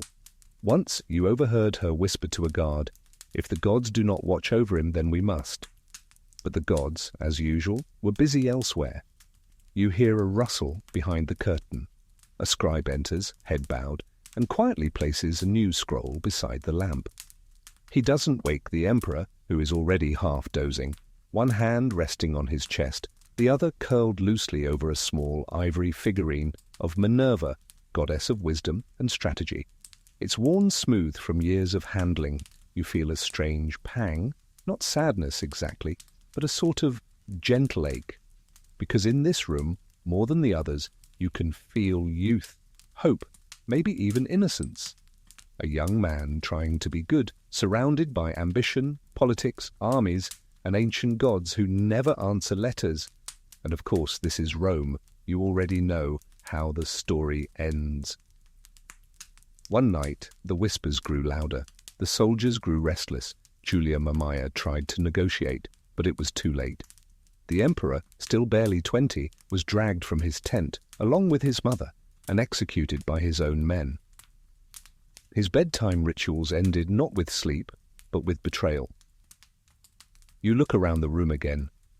Everything is still in place, as if he might return at any moment, as if the scrolls will be read, the prayers whispered, the water ladled one more time into waiting hands. But the bed is empty now, and Concordia still stares at the floor, unmoved. You lie back, staring at the plain wooden beams of the ceiling, no stars, no gods, just the quiet echo of someone who tried, however briefly, to rule gently in a world that devoured the gentle. Outside, the birds are still calling, but here, in the emperor's bedroom, the night lingers a little longer. By now, you're starting to understand the rhythm of the palace, not just how the candles burn down or when the servants rotate shifts, but the unspoken truth beneath it all that the emperor's bedroom is rarely about sleep. It's about display, about control, about who gets let in and who is kept just close enough to watch. And tonight, that lesson becomes architectural. You slip down a corridor most guests would never notice. There are no grand arches here, just narrow passageways, stone walls slick with centuries of oil, and the occasional torch mounted low for secrecy rather than show. You press your hand to the wall and feel it vibrate faintly, the hum of the palace breathing. You're entering a part of the imperial quarters few ever see, the hidden bedrooms of the Palatine. And these aren't just secret, they're strategic. These were the private sanctuaries behind the public suites, used not for ceremony or hosting, but for hiding. Not for emperors to show off their wealth, but to protect their skin. There are at least 4 of them that historians agree on, tucked behind false walls, nestled near bathhouses, disguised as storage rooms. Some believe they were used by emperors who needed multiple personas, a public one for the marble halls and a private one who needed a back door at all times. You creep through one now. The first thing you notice is how low the ceiling feels. It's not cramped exactly, but it's deliberate, intimate, like the room is saying, here you're no longer a god, just a man trying to rest without getting stabbed. The furniture is sparse, a single bed frame, carved but unpainted, no more than shoulder height. A thick curtain of linen, dark with age, pulled halfway across the alcove, a stool, a chest. That's it. This is not a room for guests, it's a room for retreat. And then you spot it. The escape hatch. Half hidden beneath the bed, flush with the tile floor, a small stone door, just large enough for a grown man to crawl through, Some say it led to the palace kitchens. Others say it descended straight into the sewers. Dirty, yes, but dependable, because if your emperor and your guards turn against you, the sewer doesn't ask questions. Emperors like Tiberius, yes, him again, were known for using these spaces well into their reigns. Even when he retreated to Capri, he reportedly had small sleeping chambers built within cliffside tunnels where no one could follow unless summoned. For Tiberius, a hidden room wasn't just paranoia. It was a requirement, but it wasn't only for protection. Some of these secret chambers were used for forbidden meetings. Not all lovers could walk through the front door. Not all conversations could happen in the atrium. These back rooms hosted midnight deals, veiled threats, and the kind of whispering that changes dynasties. Imagine it. A young general summoned at dusk, led not to the main reception hall but to this quiet, flickering room. No witnesses, no scrolls. Just two men seated across from each other and the soft sound of wine being poured. Swear loyalty and the East is yours. It's the kind of conversation that changes history. And it happened in a room just like this one. You lean against the cool wall, letting the silence settle over you. There's a chill here that doesn't exist in the grand halls. No brazier burns, no harp plays. The only soundtrack is your breath and the occasional drip of condensation from the ceiling. It feels honest, and that, more than anything, is rare in a palace. In one of these rooms, legend says Caracalla himself once slept after executing his brother Geta. He feared retaliation, even from his own shadow. They say he slept with the door barred, the guards doubled, and his boots still on. A killer king, unable to close his eyes without reliving the scream of his mother the night she saw her younger son die. Whether the story is true or embroidered, it fits. Because these hidden rooms carried more than safety, they carried memory. Each crack in the wall, each worn stone tile, holds the weight of fear, secrecy, and, on rare occasions, grief. And then you find something unexpected. A small wax tablet, abandoned in the corner. You kneel, squinting at the faint lines etched into its surface. A to-do list, written in a tight hand: send grain to Alexandria, remove 5th guard from South Corridor, speak to Livia, midnight, replace torch oil. It's not dramatic, it's not poetic, but it's real, an emperor's bedtime thoughts, not conquests or banquets, just logistics, and maybe, beneath it all, regret. You blow gently on the tablet and set it back where you found it. Above the bed, a single oil lamp swings gently from a chain, creaking like a voice that once had something to say. You lie down on the rough wool mattress and close your eyes. There is no performance here, no witnesses, just stone and shadow and secrets. And if you listen closely, you can almost hear the palace above you exhale just once before the day begins. The hidden passage closes softly behind you, not with a click or clang, but with a hush, like silk being folded. You've emerged now into a grander space, warmer, airier, and louder, though not with noise, with memory. The walls seem to hum with voices, with arguments, with laughter, and weeping. This isn't a secret room, it's a room where secrets ended. You're standing in the imperial marriage chamber, or rather, one of them. Because in Rome, emperors didn't have just one wife. They had a collection of alliances stacked like ceremonial togas, each with its own hemline of scandal. And if you think the political arena was cutthroat, just wait until you see the guest list for the emperor's wedding night. You glance at the bed. It's wider than most, not luxurious, but clearly meant to accommodate two people who may or may not have chosen each other. A formal coupling, a handshake in linen. The room is perfumed, but gently. Rose water, bay leaves, the soft smoke of myrtle bark curling in lazy spirals near the ceiling. There are no statues of Venus here, just Juno, stern, watchful. Her marble gaze positioned directly above the bed. You wonder if that helped. Tonight, the emperor has not yet arrived, but the bride, she's already here. She sits at the vanity, being fussed over by 3 attendants, combing, oiling, pinning back her hair in an intricate spiral. Her eyes flick to the door, to you, then back to the mirror. And the thing you notice most isn't fear, It's resignation, because she knows this isn't about her. It's about her father, whose loyalty secured this match, about the province she represents, about the general whose daughter she is, or the governor whose enemies she's meant to distract. Emperor marriages were rarely about romance. They were diplomatic entanglements, each thread looped tightly around the empire's swelling map. Hispania, Cappadocia, Egypt, Africa. Every bedmate meant borders drawn more firmly or softened more dangerously. Some emperors married 5 or 6 times, and not all successively. A few were rumoured to have recycled spouses, remarried old flames when alliances shifted. Others, like Nero, divorced one wife to marry another, then executed them both and married a man instead. Twice.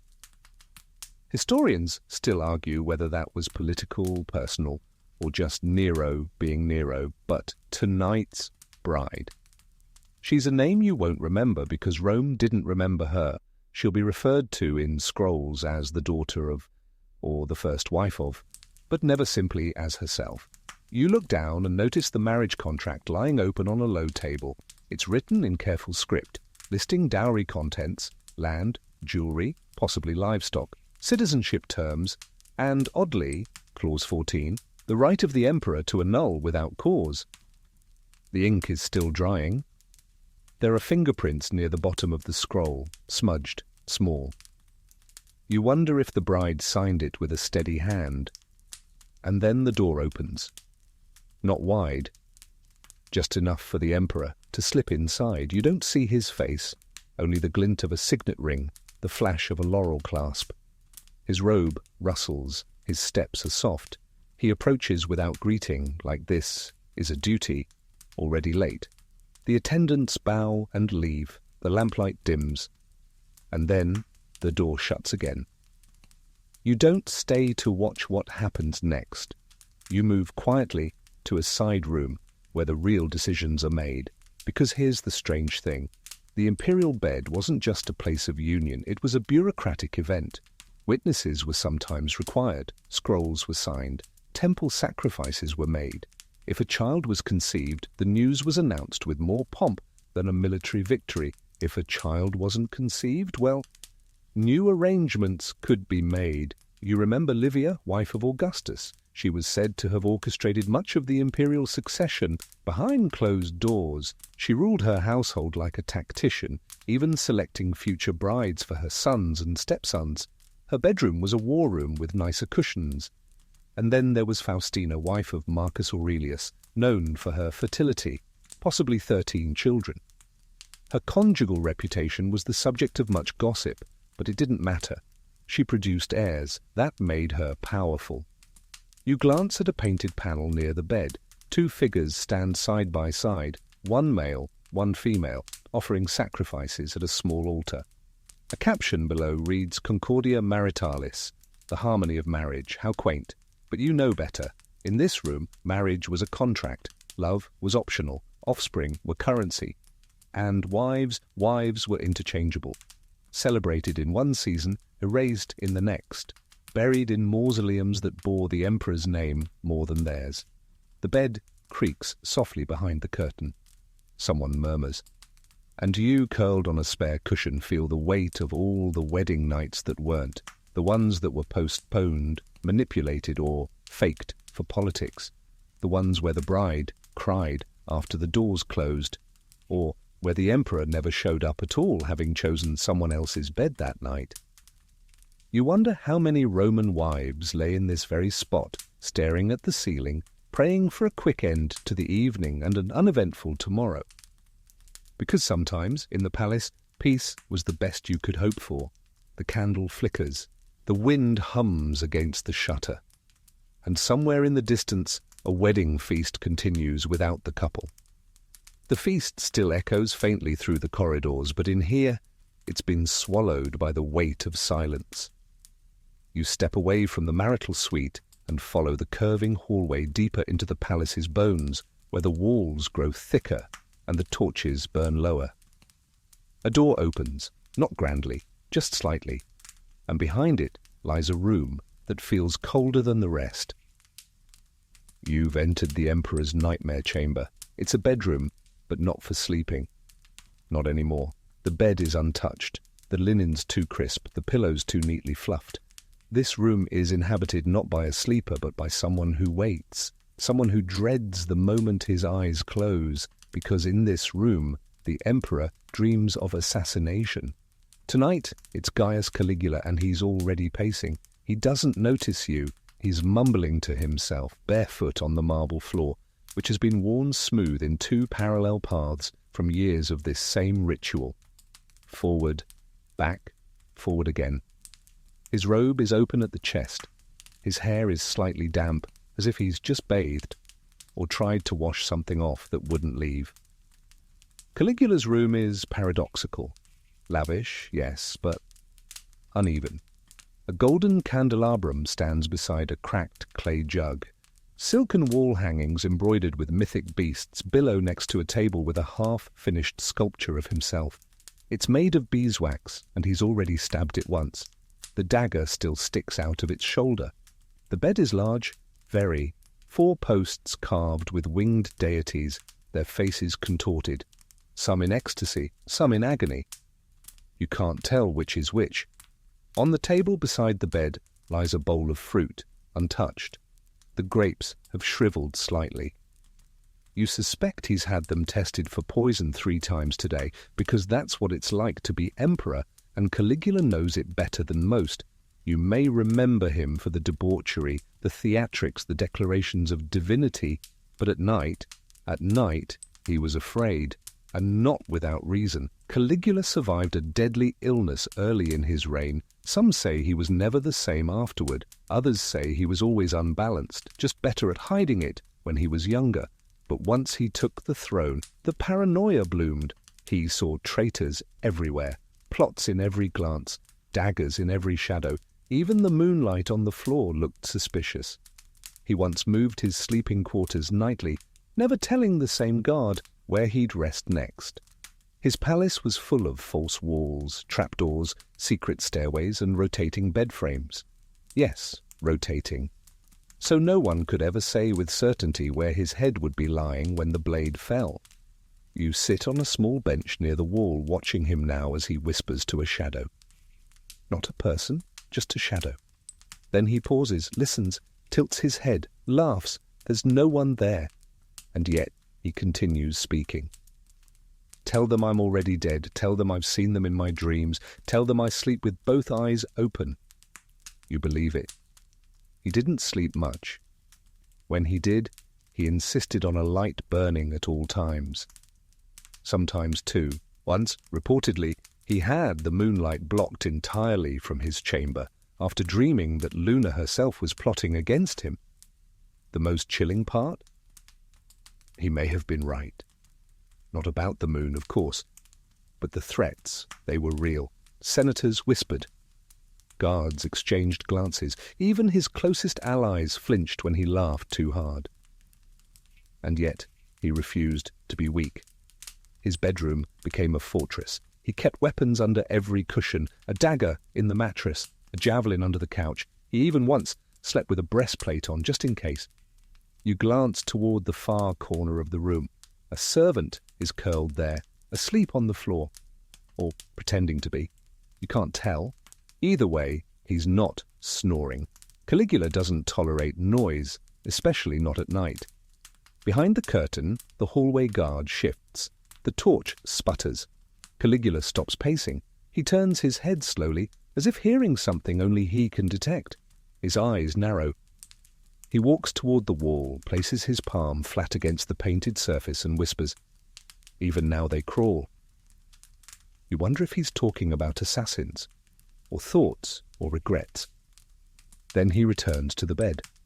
Sits. Doesn't lie down. Just sits, like a man expecting the door to burst open at any moment. And in a way he was right. He was murdered in a hallway not far from here. Stabbed by men he trusted. Some say his last words weren't cries for help, but laughter.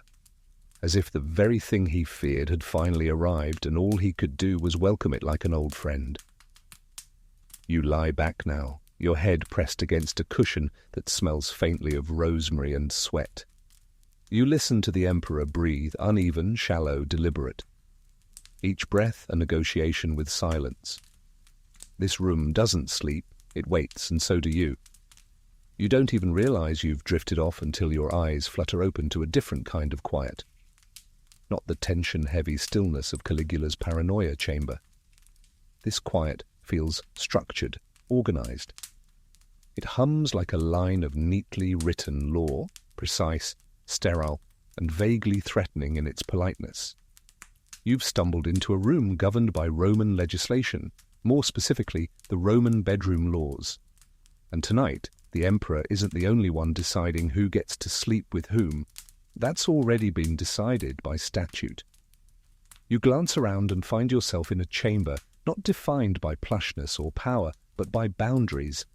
This is where emperors enforced who could marry whom, and by extension, who could share a bed and who could be punished for doing so. You've entered the realm of Augustus's moral reforms. Yes, Augustus again.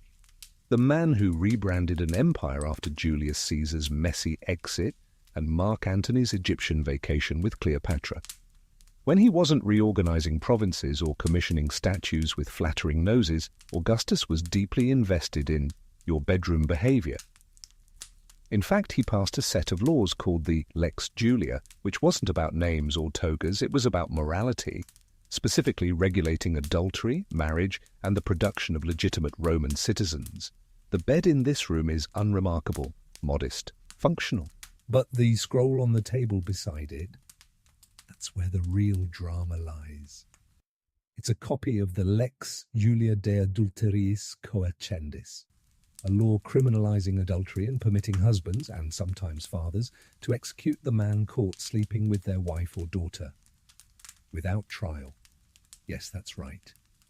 In Rome, bedroom affairs could be punished with blood and still be entirely legal. You sit back and absorb that for a moment. In this world, the bedroom wasn't private. It was governed, watched, calculated. Your choice of partner, married, unmarried, widowed, noble, plebeian, wasn't a matter of love. It was a civic responsibility, a tool for shaping Roman society from the sheets up.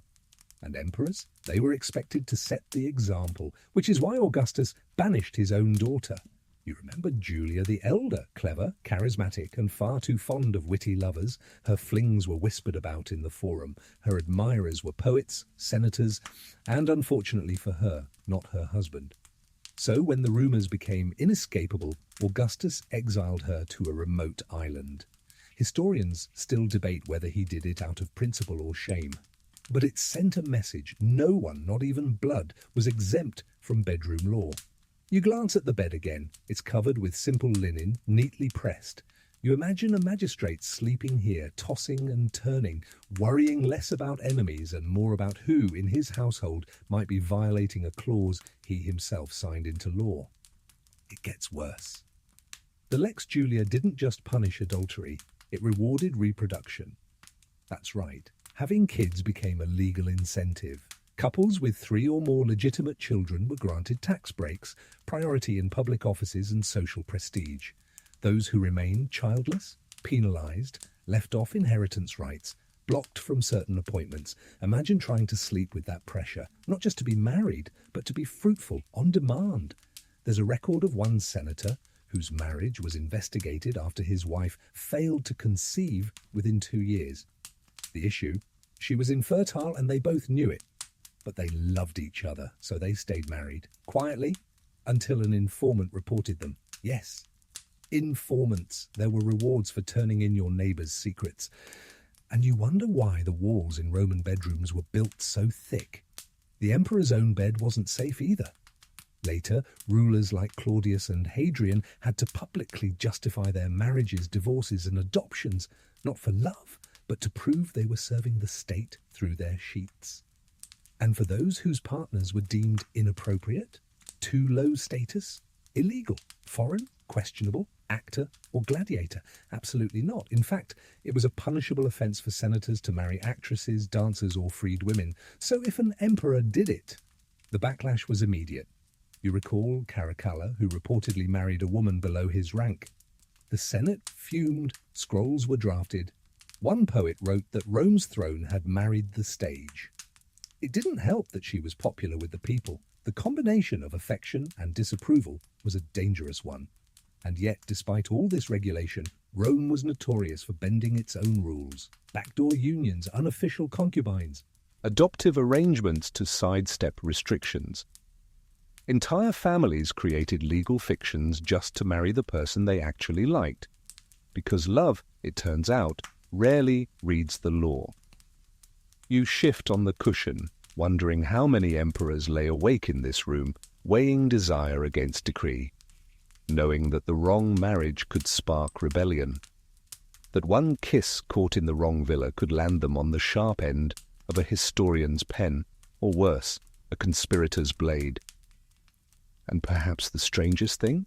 The empire kept doing it.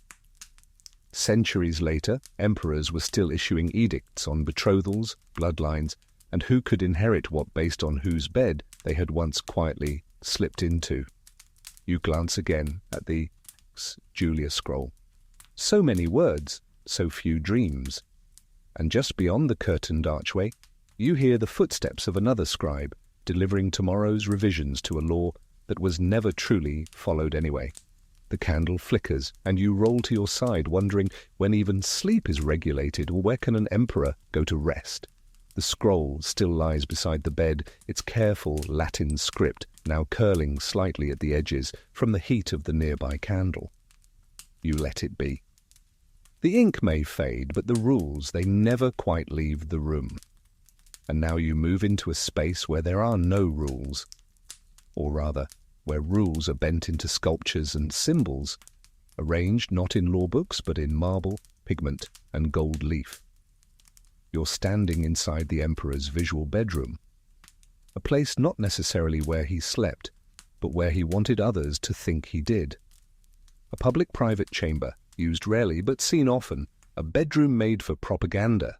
And everywhere you look, the message is clear. What happens here is divine. This isn't a bedroom for comfort, it's a stage, drenched in meaning.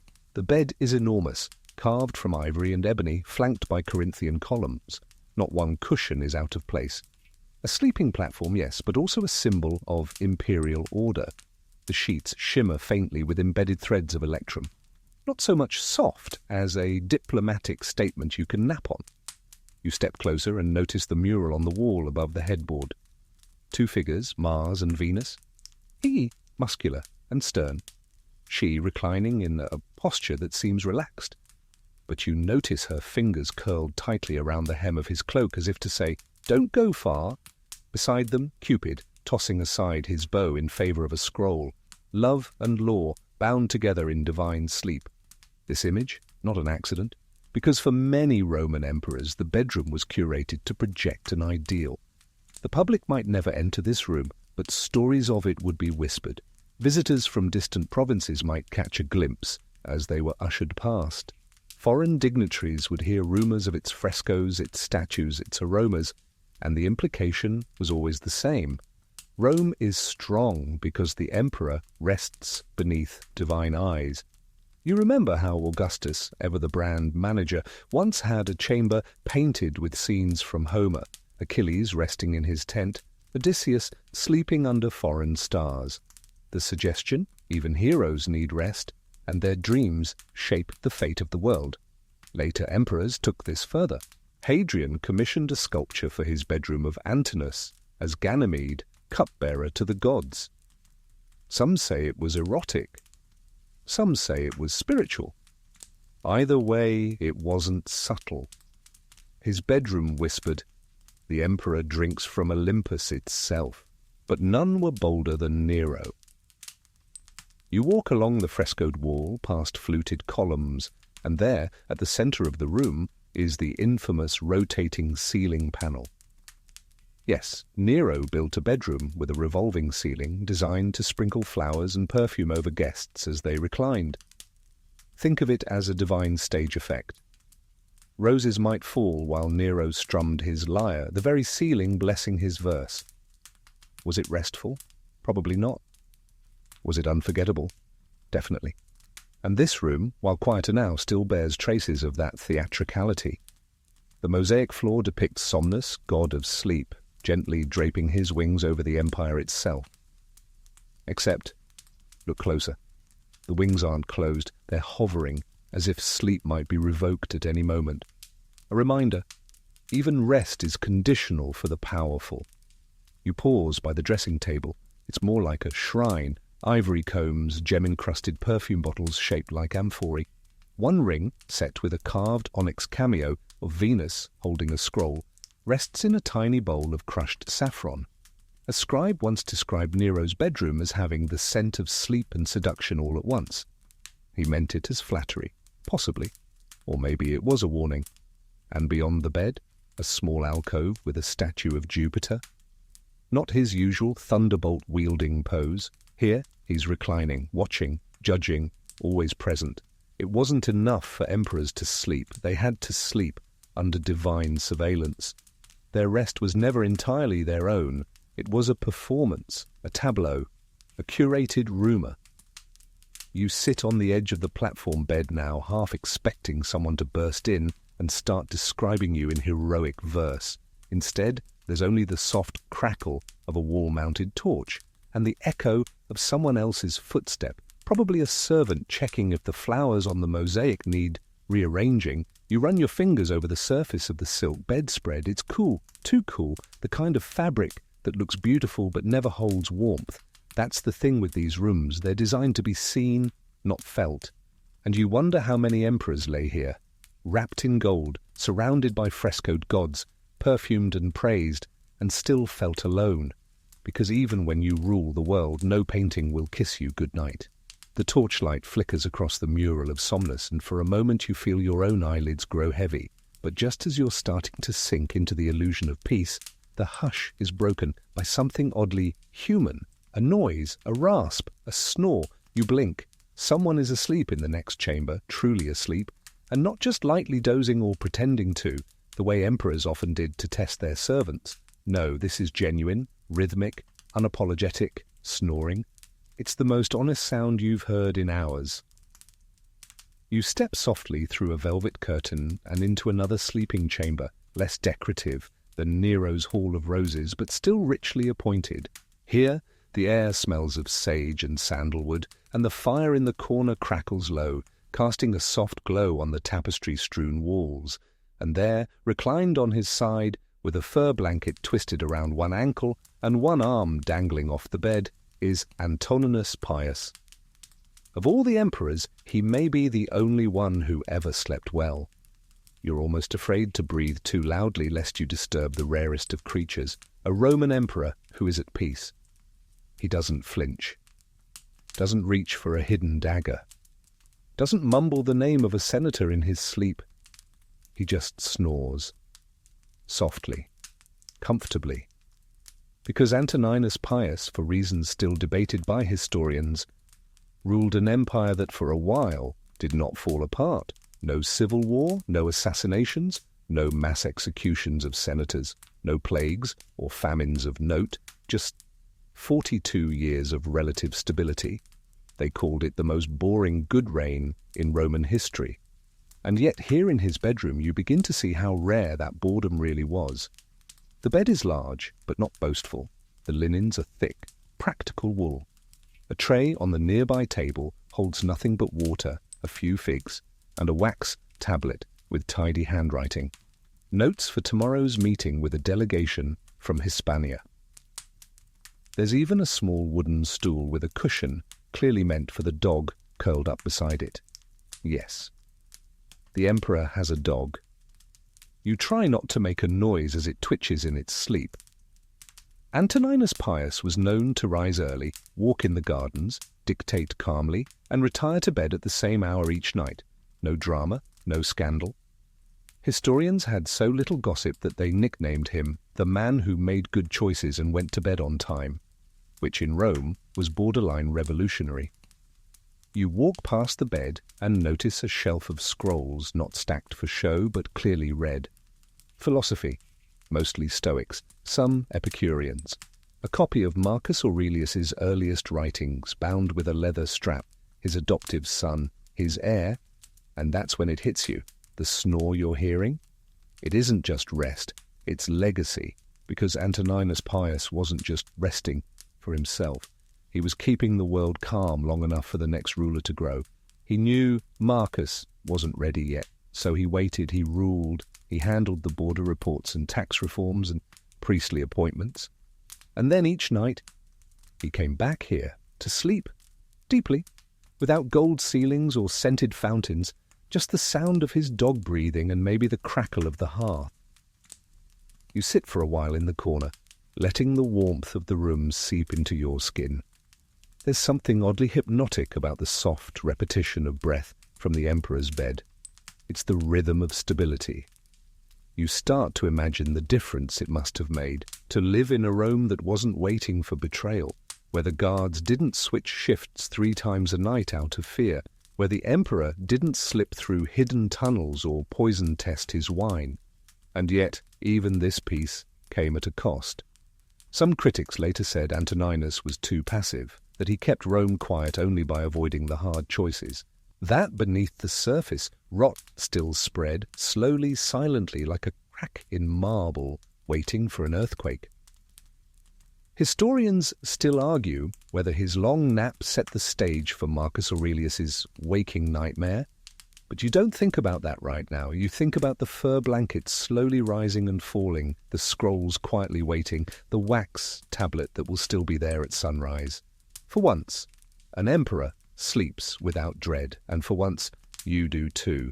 You wake slowly, as if the room itself has given permission.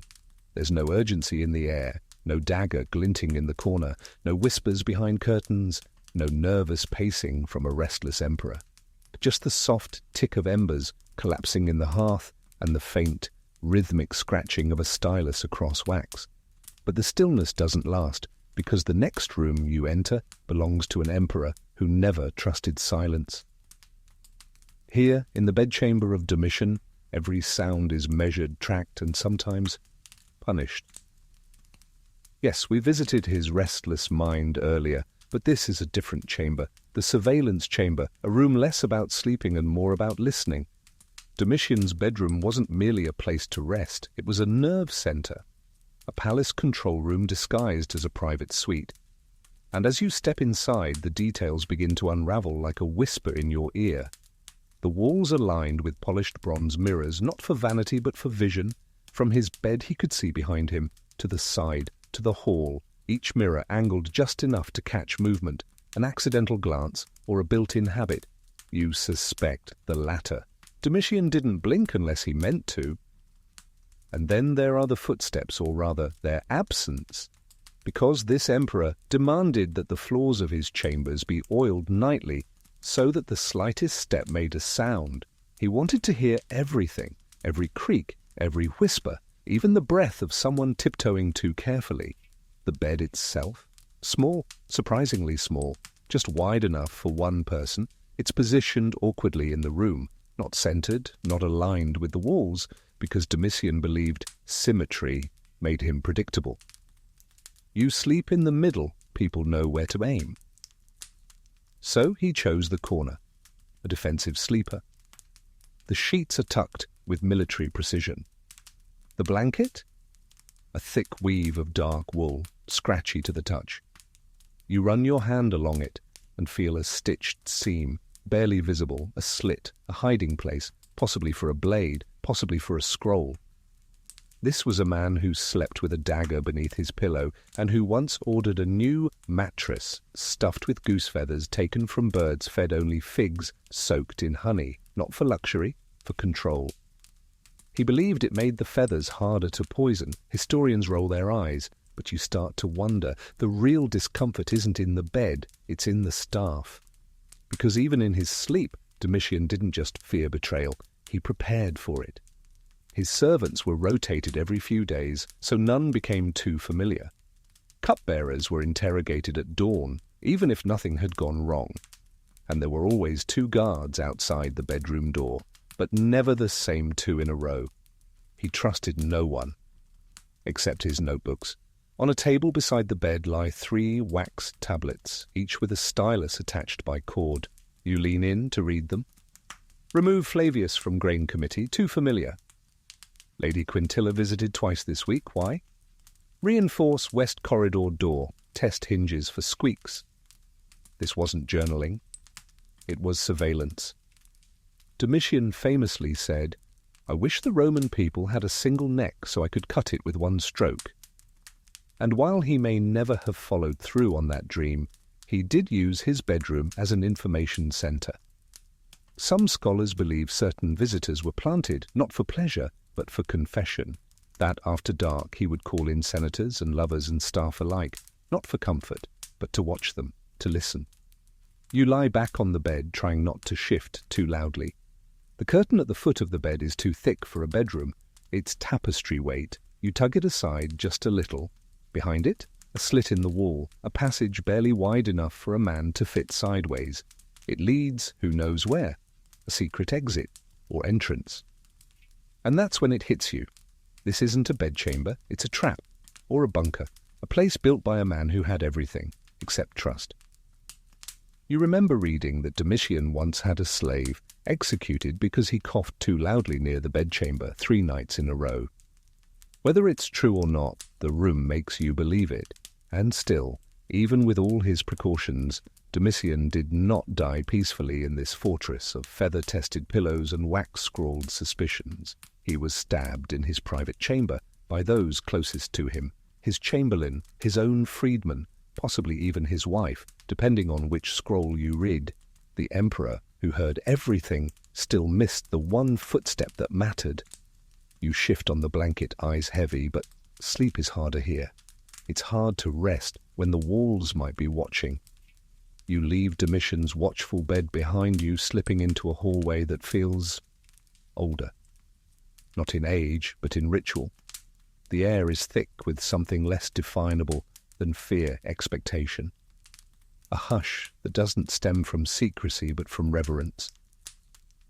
You're entering a room that doesn't belong to a man as much as to a moment, because here the emperor didn't just sleep. He performed. This is the chamber of midnight rituals.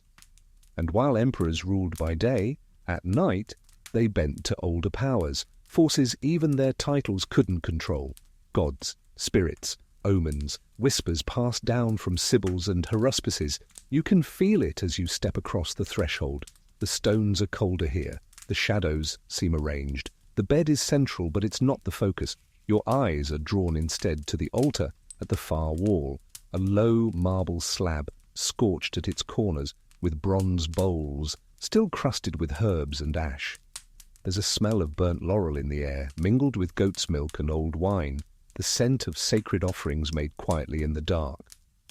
You approach and notice something peculiar, a small dish of salt and barley, untouched, but recently placed, a votive, probably left by the emperor's priest-servant, perhaps in anticipation of a dream, because in this chamber dreams weren't accidents, they were summoned. Tonight's emperor, Marcus Aurelius? Yes, that Marcus, the philosopher, the thinker, the man who wrote of stillness and reason. And yet even he, when the palace was dark and Rome's hum had quieted, gave in to the pull of ritual. His stoicism may have ruled his waking hours, but sleep was another territory entirely. It was a time for omens, for the mind to drift past the walls of logic and into the twilight of signs. You glance toward his bed, surprisingly plain. A wool blanket folded with precision, a single cushion flattened from consistent use. But beside the bed lies a scroll, its wax seal broken, its edge burned slightly by an errant flame. You kneel to read the visible line. Divine forms may appear in sleep when the body is quiet and the mind clear of vanity. A quote. Possibly his own. Possibly someone else's. He read constantly, scribbled in margins, meditated between battles and senatorial complaints. But here, in this room, he practiced something older than philosophy. You sit quietly on the floor, letting the candlelight paint shifting shapes across the tiled walls. There's a mosaic of Mercury above the door, fleet-footed, holding a scroll in one hand and a shepherd's staff in the other, the messenger between worlds. A reminder that messages don't just come by day, they visit at night too. You hear it then, a low chant, barely audible, two voices in the adjacent alcove reciting invocations. You don't recognize the exact words, but they're rhythmic, calming. There's a bowl of olive oil and crushed rose petals near the foot of the bed, and beside it a reed pen, uncapped. Marcus often woke in the night to write. Dreams, questions, strategies. His journals, the meditations, were started this way, between dusk and dawn in rooms like this one. One night he dreamed of a fire that could not be extinguished. The next day he ordered his generals to abandon a siege. No one knew why. 2 days later, the city walls collapsed in a flood. Coincidence, historians argue. But those close to him swore that his dreams were more reliable than most oracles. You peer toward the corner of the room, where a small bronze tripod stands, a miniature version of the Delphic altar. On it, 3 small stones, each etched with a Greek letter. Divination dice, cast before bed, read by moonlight. Marcus Aurelius wasn't the only emperor to trust symbols, but he was perhaps the only one to doubt them and still obey them. In his writings he warns against superstition. Yet here, on the edge of sleep, he sought answers anyway. Not from priests, from the quiet. From whatever visited him after the oil lamps were extinguished and the guards had stopped whispering.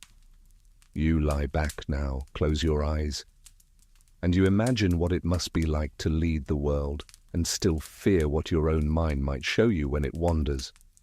A battlefield, a plague-ridden city, a sun's disappointed gaze. The gods didn't always send sweet dreams, often they sent warnings, and the emperor's duty was to wake and interpret, even if it meant cancelling a decree, even if it meant retreating from battle, even if it meant returning to bed and waiting for another dream to clarify the first.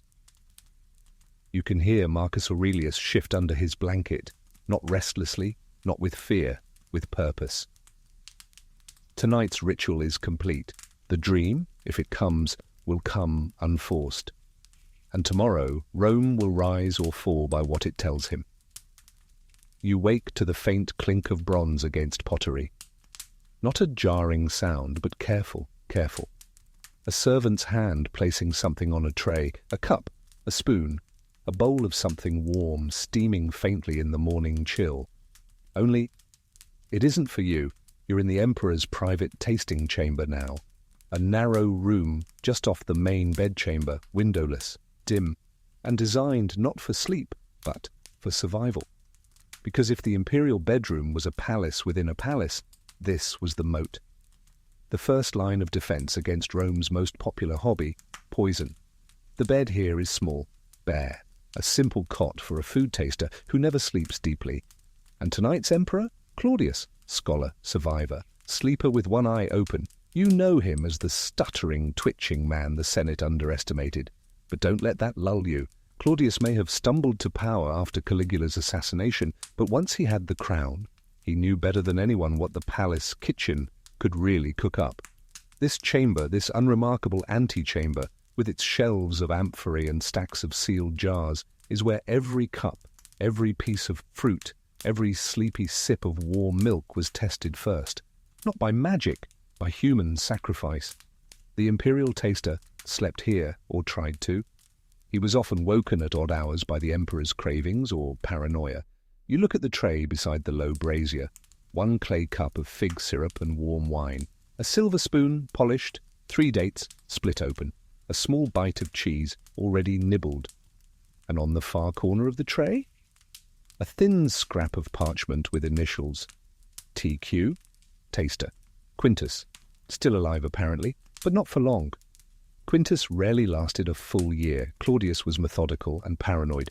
He had reason. His father died young. His brother Germanicus was likely poisoned. His nephew Caligula was murdered by his own guards. Claudius knew Rome's real battlefield wasn't in Gaul or Britannia. It was the dining room. He once banned mushrooms from his table for 2 years, declared them the food of traitors, then reinstated them after a new priest assured him the gods had no culinary opinions. They lied. You glance at the bed, low to the ground and always near the door. Tasters' beds had to be near exits for obvious reasons. There's even a small bronze bucket beside it. You don't ask what it's for, you already know. Claudius didn't just suspect everyone, he also kept records. In a locked cabinet, one just like the one near your elbow now, he logged what he ate, when, who served it, and whether he vomited. Historians have recovered fragments. Evening lentils, no incident. Morning, barley with honey, slight dizziness, possible. Night milk, creamier than usual, watch chef. You pause, listening to the quiet. Claudius is not snoring. He's murmuring softly into his pillow. You catch a few words. Senate, mushroom, Britannia. He's dreaming of politics and poisoning. You glance back to the table. The fig wine has been sipped, not by him, by the taster. You wonder if Claudius will finish it, or wait 2 minutes, watch the taster breathe, and then take his own cautious mouthful. Of all the emperors, Claudius trusted sleep the least. He once claimed that dreams were the senate of the subconscious, and if you've ever sat through a Roman Senate meeting, you'll know that's no compliment. Some nights he would wake suddenly and demand to be taken to the library, convinced someone had inserted poison into his reading scrolls. One time he accused a dream of trying to kill him. His physician wrote about that night. The emperor awoke choking. He swore he saw a woman in white pouring vinegar into his ears. Did he believe it? Hard to say. But the next day he banished 2 kitchen servants and refused all vinegar for 3 months. And yet, despite the traps and suspicions, Claudius was poisoned anyway, likely by his 4th wife, Agrippina, who wanted the throne for her son, Nero. They say she fed him poisoned mushrooms at dinner. Others say the poison was on a feather used to tickle his throat and induce vomiting. Others claim it was in the wine. Maybe it was all 3. Whatever it was, this chamber failed. The tray was passed, the test was missed, or perhaps the taster was paid. You wonder now, staring at the low bed, how many tasters actually tried to stop a plot, or if they simply obeyed the higher bidder. You lie back, imagining Claudius asleep in the room beyond, chilled, dreaming, unaware that tonight will be the last time he places trust in a tray of dates and wine. The door creaks softly. You freeze, but it's just a servant collecting the empty spoon. The wine's been tasted. No screams. Not yet. Sleep returns. Slowly, cautiously. Because here in the imperial bedroom, even a cup of warm milk might have a motive. The taste of fig wine still lingers faintly in the air as you slip into the next chamber, and immediately you feel the mood shift again. This room smells not of poison, nor incense, nor laurel smoke. It smells of parchment and wax, and something less definable, anticipation. Because while some emperors feared blades or mushrooms in the dark, others feared something stranger, the stars. You've entered the chamber where emperors lay down to sleep only after consulting the heavens. This was the domain of astrologers under the pillow. Literally. Sometimes quite literally. The emperor tonight is Domitian, again, yes, because if there was one thing he needed as much as guards and mirrored walls, it was nightly reassurance from the cosmos. You glance at the bed. It looks untouched. And not because no one slept there, but because every wrinkle has been smoothed out by someone else's hands. A servant? Maybe. Or an astrologer brought in after dusk to read the sky from within the emperor's inner sanctum. Yes, in this room the stars slept too. The ceiling is painted black, studded with tiny embedded pearls forming constellations. A map of the night sky as it appeared on Domitian's birthday, perfectly preserved above his bed. The southern fish, the ram, the scales. Each one outlined in silver thread, lit softly by oil lamps recessed behind thin alabaster panels. The entire room glows like a private observatory for one. And it was never truly dark here, because darkness meant unknowns. Domitian wasn't alone in his celestial dependence. Many emperors had their own astrologers, or several, each secretly interpreting the stars, casting horoscopes, checking the position of Mars before major decisions. Even Augustus kept Theogenes, a Greek astrologer, nearby, Tiberius once exiled an entire school of astrologers when their predictions displeased him, only to quietly keep one trusted reader by his side. You look to the table beside the bed. A scroll has been left open, pinned by a small bronze figurine of Mercury. You lean closer. It's a birth chart, dated for tomorrow. Someone has already calculated the planetary alignments. Saturn rising in the 3rd house. Venus opposite Mars. Mercury in retrograde. You're not sure what it means. But Domitian would have. He had entire passages memorized from Manilius's Astronomica, a Latin poem about astrology. His nighttime routine, not prayers, not warm milk, star readings. There's even a small brass armillary sphere near the window, used to model celestial paths. You turn it slightly, and it squeaks, pointing toward a north star that can't be seen through the shuttered window, but is certainly being considered. And beneath the bed? Not daggers, not scrolls. Star charts, dozens of them, folded neatly, dated, annotated, because Domitian didn't just fear death. He feared what he didn't foresee. If Jupiter was ascendant, he might approve a new tax. If Mars was in conjunction with Saturn, he'd cancel the meeting entirely. Even bedroom affairs were guided by the heavens. One mistress, according to Suetonius, was dismissed because her natal moon was badly placed. Another was favoured for having been born under a favourable Libra. You sigh. The stars, it seems, were picky matchmakers. You glance at the writing on the far wall, a faint inscription in red ink. In somno veritas. In sleep, truth. It's not a Roman proverb. It's personal. You imagine Domitian lying here, arms folded, waiting not for rest but for a sign, a dream, a whisper, something to confirm what the stars predicted or to defy them entirely. Some nights he reportedly refused to sleep until a favourable alignment returned. He'd pace until dawn, demand updated calculations.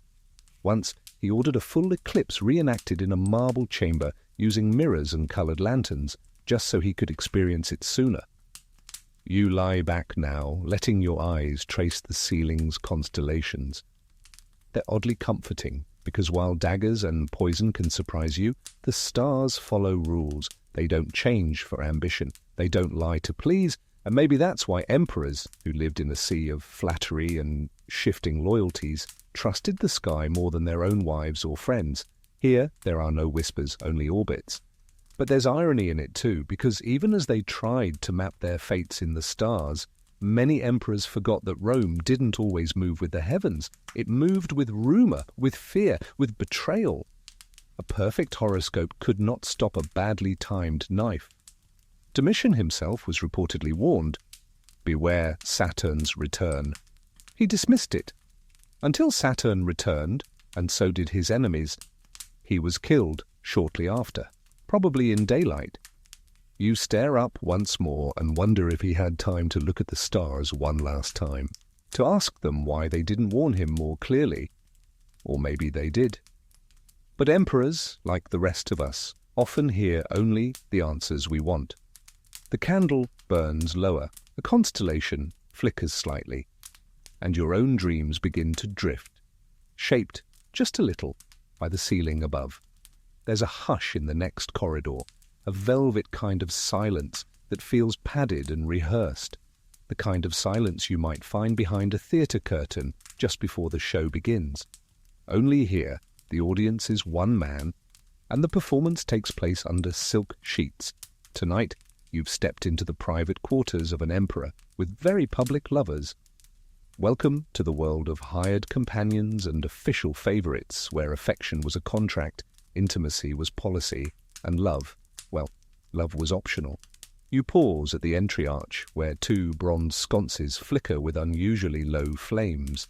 The effect is deliberate. Shadows obscure the room's boundaries. Everything here feels a little too soft, a little too arranged. The Emperor, Hadrian. But don't expect scandal just yet. Hadrian's bedroom history is often remembered not for excess, but for one singular relationship, Antinous. You've already met Antinous once when we passed through Hadrian's earlier chambers, but tonight you step closer. This is the Emperor's sanctuary during the years of their closeness, when the young Bithynian companion shared his bed, his travels, his silences. There are two sets of cushions here, two wine goblets, evenly spaced, two sleeping cloaks. The symmetry is telling. Historians still debate whether Antinous was a political companion, a ceremonial favourite, or a deeply personal love. Roman sources, careful and cagey, don't spell it out. Some speak of favour and intimacy. Others imply a deeper bond. But Hadrian built statues of him, commissioned temples, named stars. That's not just paperwork.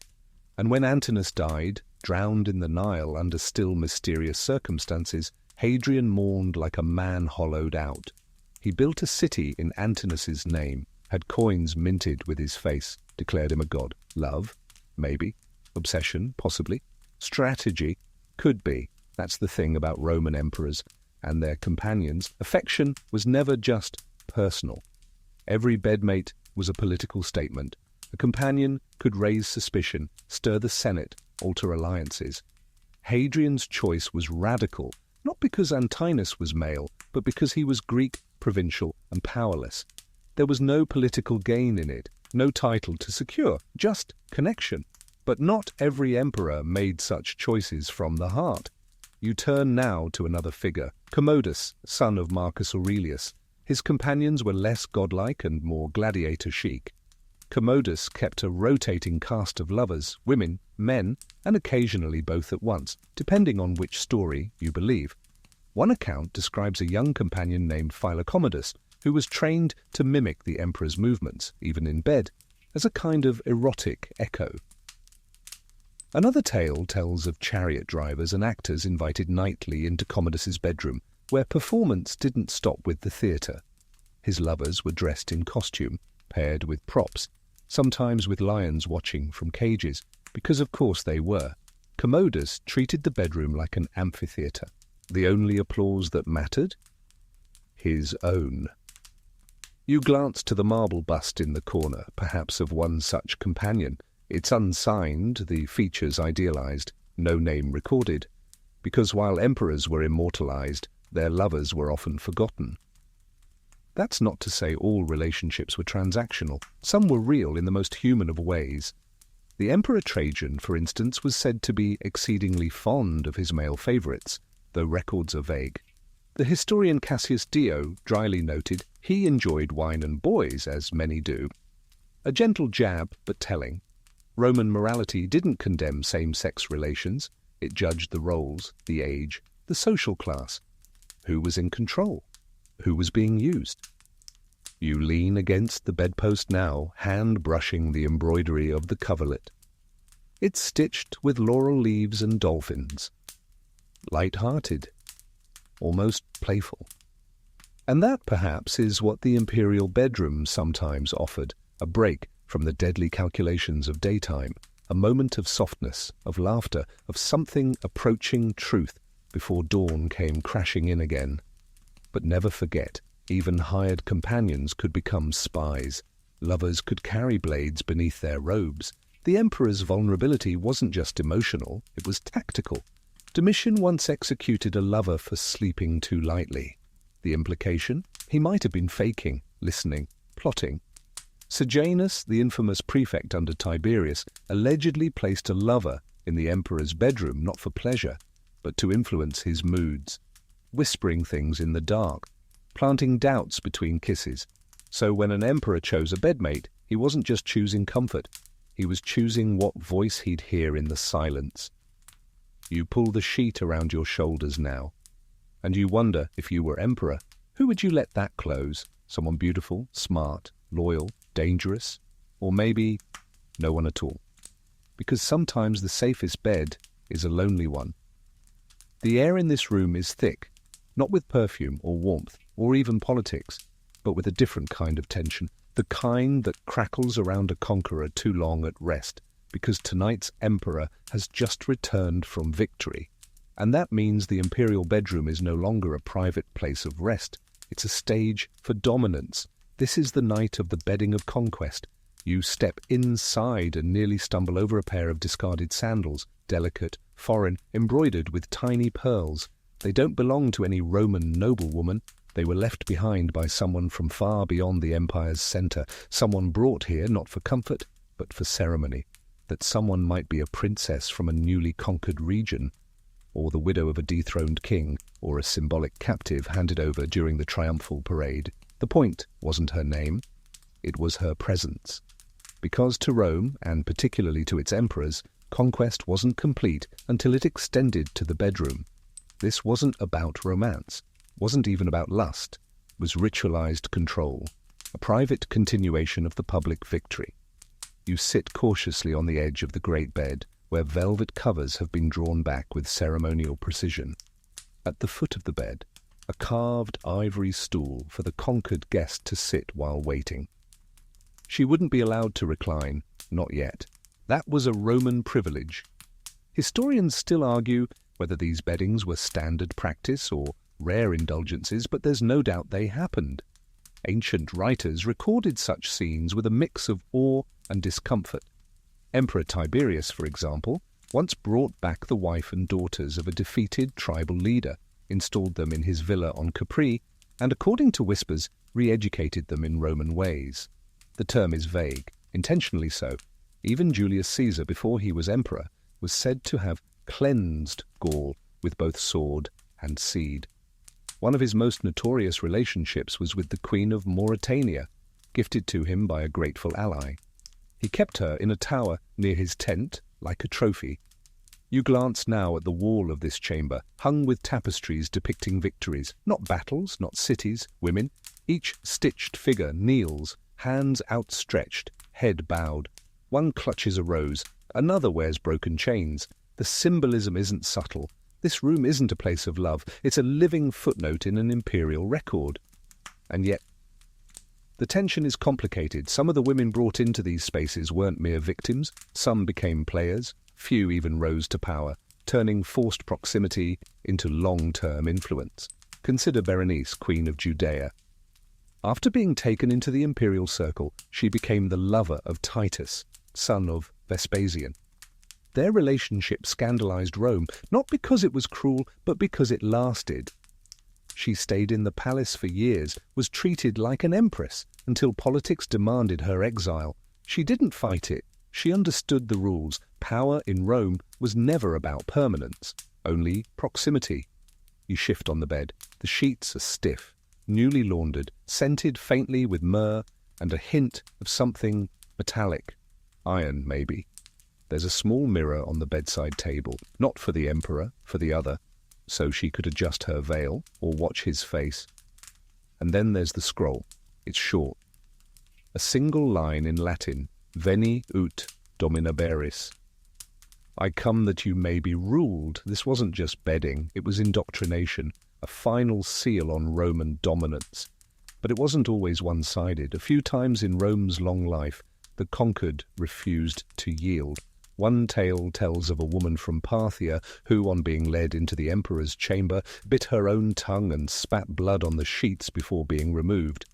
Another, possibly myth, speaks of a captured queen who said calmly, "You have my land, you'll not have my dreams." And she slept on the floor that night, alone, facing away. Still, most complied, out of fear, or exhaustion, or calculated patience, and some learned how to whisper into imperial ears, how to time their sighs and silences, how to build an empire within the bedchamber. You glance at the doorway now. It's guarded, always was on these nights. 2 praetorians stood outside, not to protect the emperor from harm, but to ensure the visitor didn't leave too soon. The bedding of conquest was not optional, and when it was over, a gift was often given: jewels, a tunic, a new name, sometimes freedom, sometimes not. The emperor might never speak to her again, or, rarely, might summon her again with slightly softer eyes. But the message had already been sent. Rome wins, even here. You pull the blanket up as if to shield yourself from the weight of that truth. And you wonder, what did those women dream once the lights dimmed? Did they close their eyes and remember the smell of their homeland? The laughter of a brother? The chill of a river far from Rome? Or did they lie awake, calculating, planning, memorizing every corner of the ceiling above them? Because in the empire's most intimate theatre, everyone performed, even in sleep. The air is thinner here. You notice it the moment you step through the threshold of this next chamber. It's not altitude, it's expectation. You're not in an emperor's bedroom tonight, you're in his heirs. And the rules are different here. This is where young imperial sons, or sometimes grandsons, adopted nephews or carefully chosen favourites, were raised in luxury but never truly out of reach. The walls are lined with scrolls, shelves of philosophy, speeches, Virgil, Homer, a few Stoic texts for good measure. Education mattered, but not too much independence, not yet. Because in Rome, being born or adopted by an emperor didn't mean you got to be one. It meant you had to survive long enough to be chosen. You glance at the bed. It's smaller than usual. The frame is lower, the silk less extravagant. But don't be fooled. This isn't modesty, it's containment. There is a strange silence here, as though even the cushions have learned to keep secrets.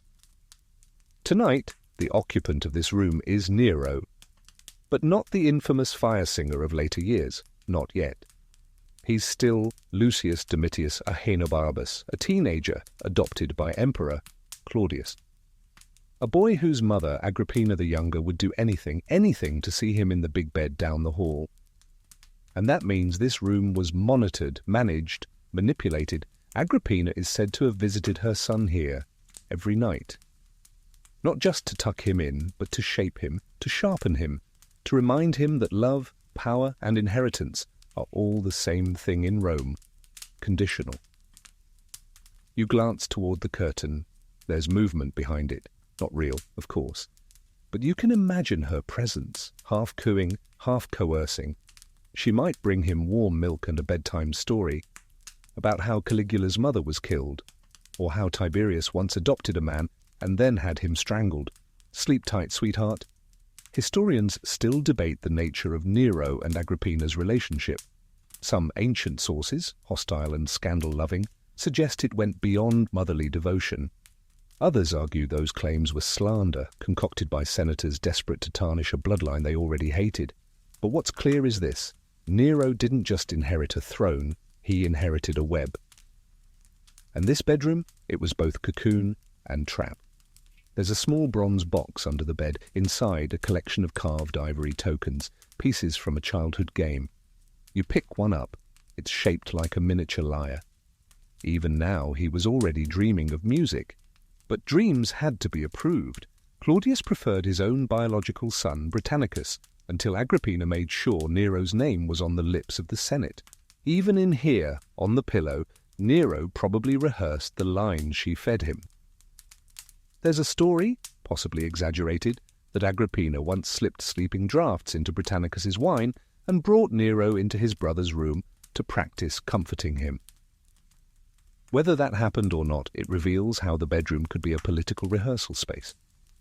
Later, when Nero ascended to the throne, this very room was repurposed, not for heirs, Nero had none, but for favourites.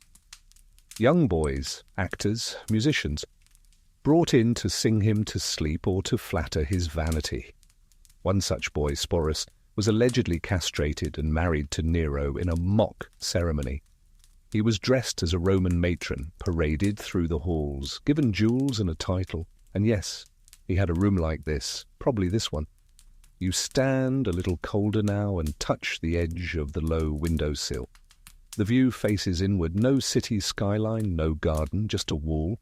It's by design. Heirs weren't encouraged to gaze too far. You can almost hear Nero's voice, young and hopeful, asking his mother, "Will I be emperor?"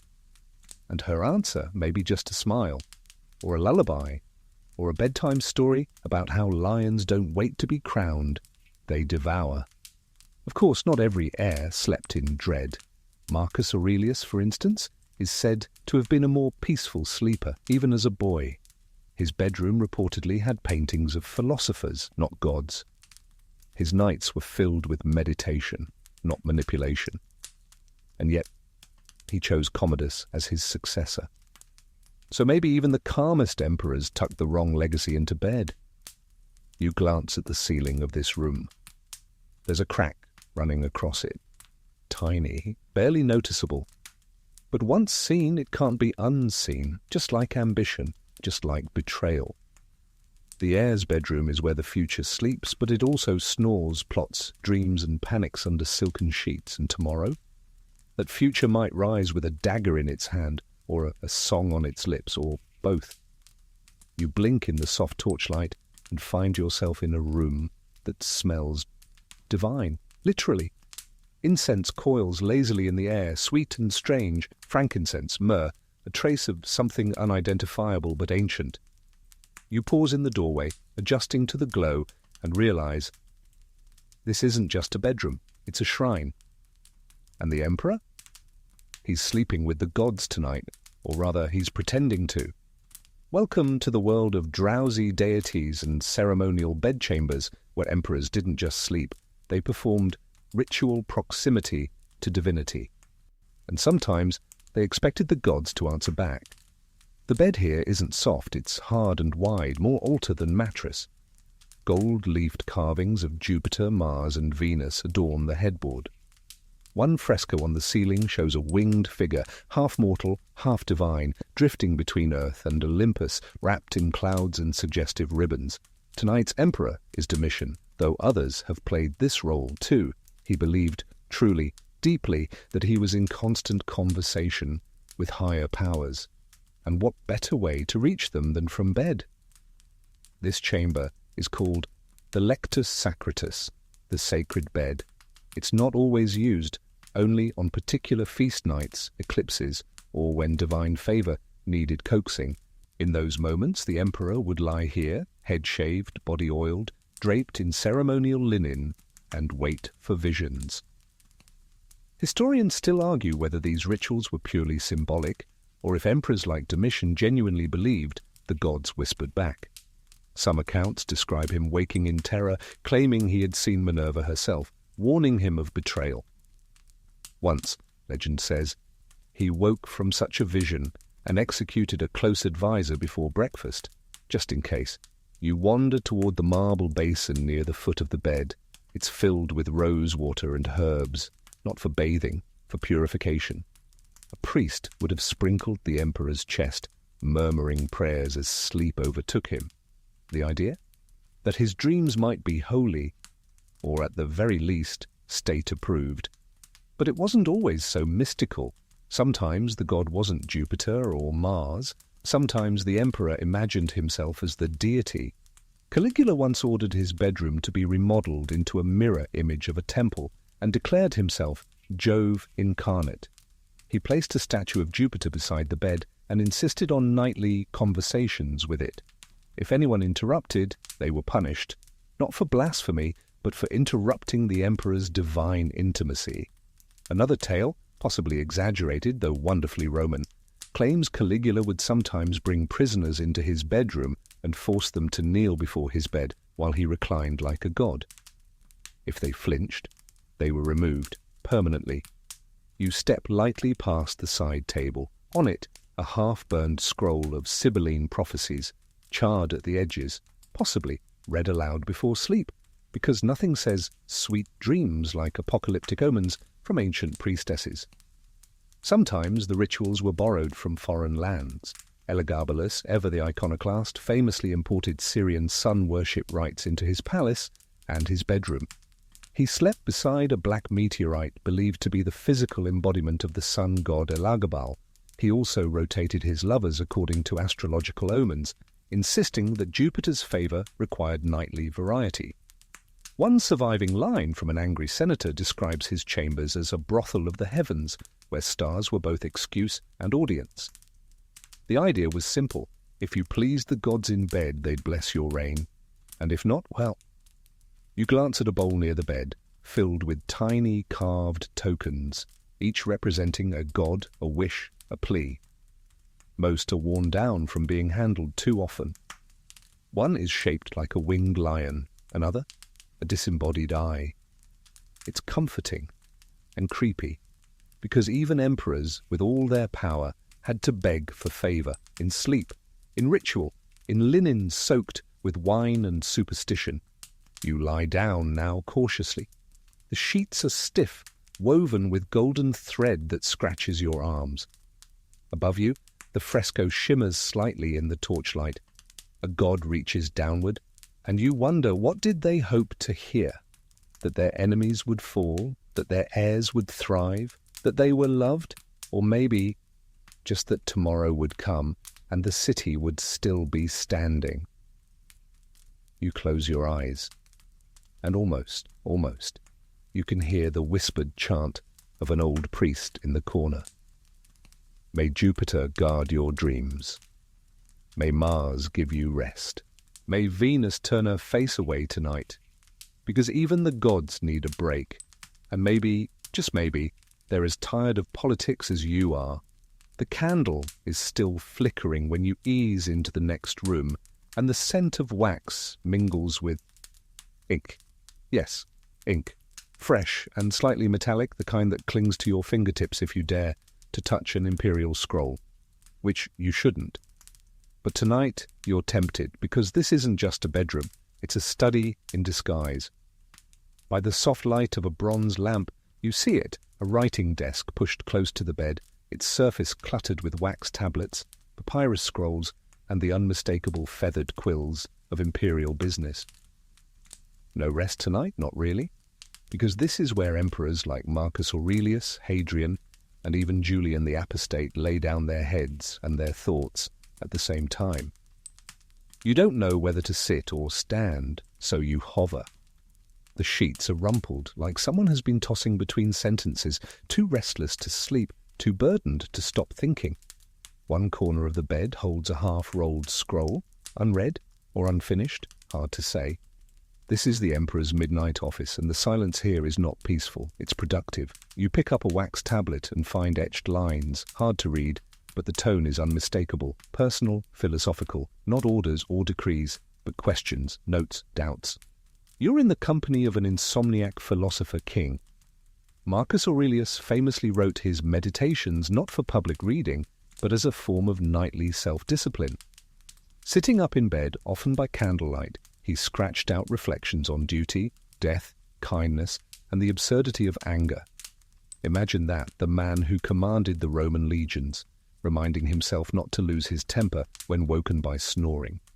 He likely penned such lines right here, or somewhere like it, leaning over his knees, muttering to himself as scribes dozed in corners. And he wasn't the only one. Hadrian, ever the perfectionist, kept correspondence near his bed at all times. He once woke in the middle of the night, scribbled a correction to a minor edict, and sent a courier out before dawn. According to rumour, he even kept a miniature wax map of the empire beside his mattress, so he could point to it in his sleep. This province needs walls, this one a new governor, that one wine.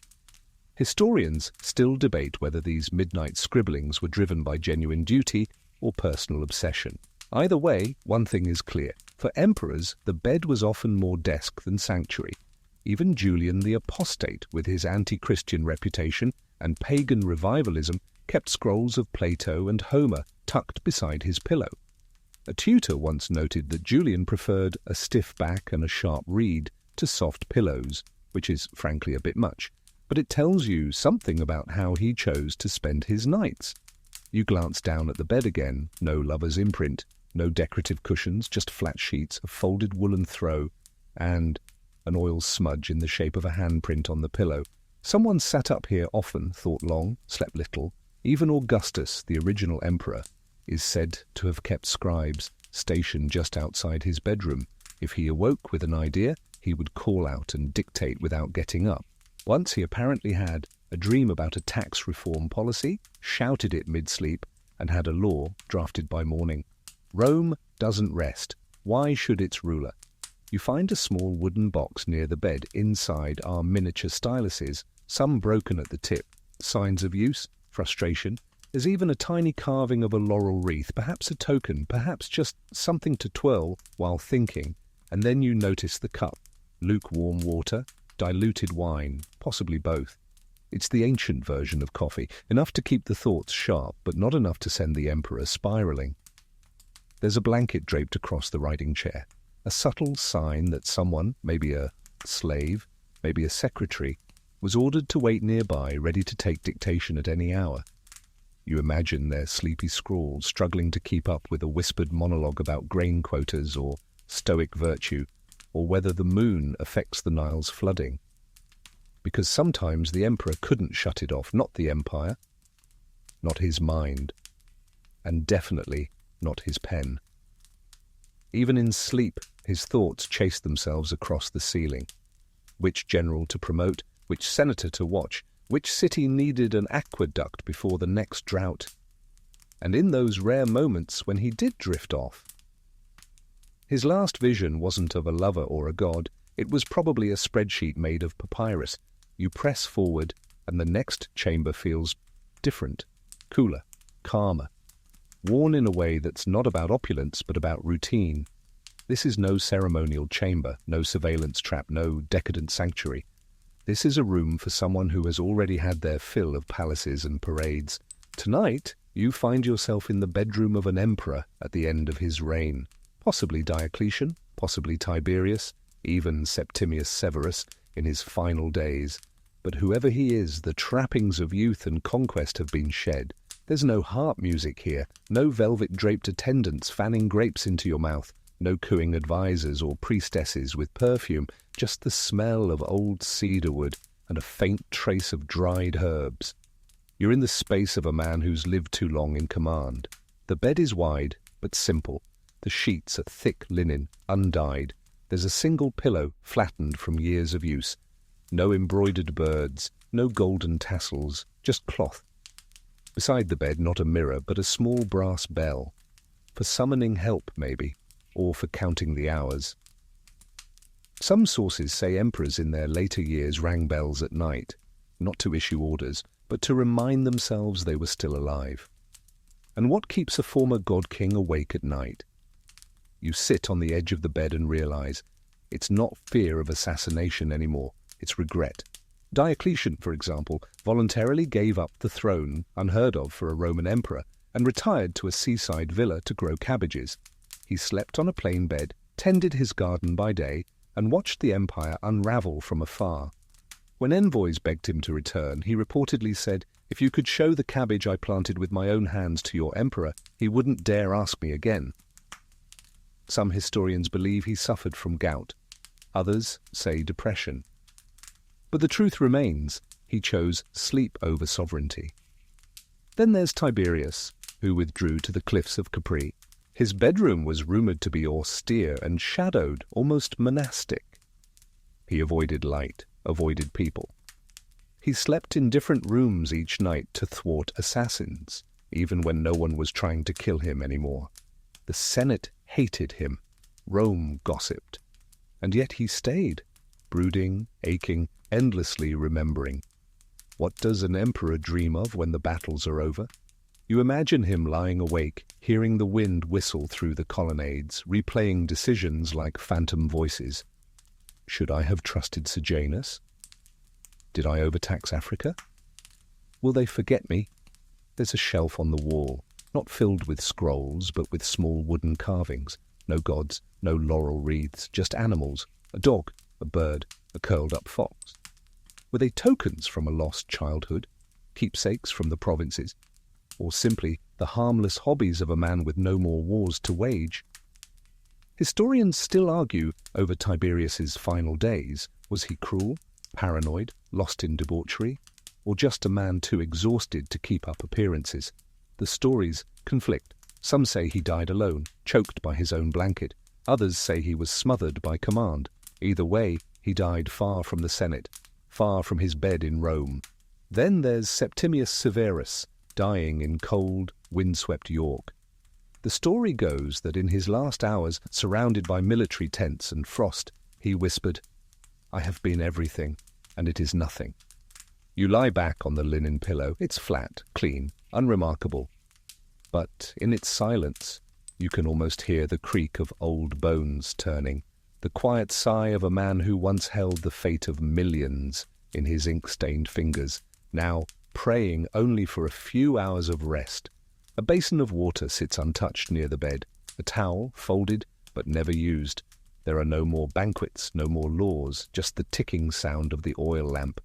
and a flicker of something soft. Not fear, not ambition, maybe relief. You reach for the brass bell. You don't ring it. The emperor is finally asleep, and for the first time in decades, no one will wake him. You pause at the threshold of the next chamber, not because it's grand or cold or forbidding, but because it's confusing. There are 2 beds, side by side, perfectly made, identical in shape and size. One bears a folded military cloak at the end, the other a silk scarf embroidered with laurels and roses.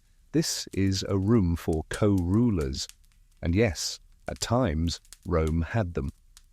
Tonight you're standing in the shared sleeping quarters of co-emperors, perhaps Caracalla and Geta, Valerian and Gallienus, or even Diocletian and Maximian during the brief glimmer of the Tetrarchy. The idea was sound in theory: divide power to preserve peace, rule together, share burdens, delegate regions, and, presumably, get some sleep without constantly peeking over your shoulder. But here's the thing: power doesn't like company, and neither do most emperors. You step into the room slowly. It's symmetrical, almost obsessively so. Matching torches on either wall, identical sandals placed neatly under each bed. Twin nightstands, each with a water jug and a bronze dagger, just in case. You move toward the bed on the left, the military one, the one where Caracalla might have slept.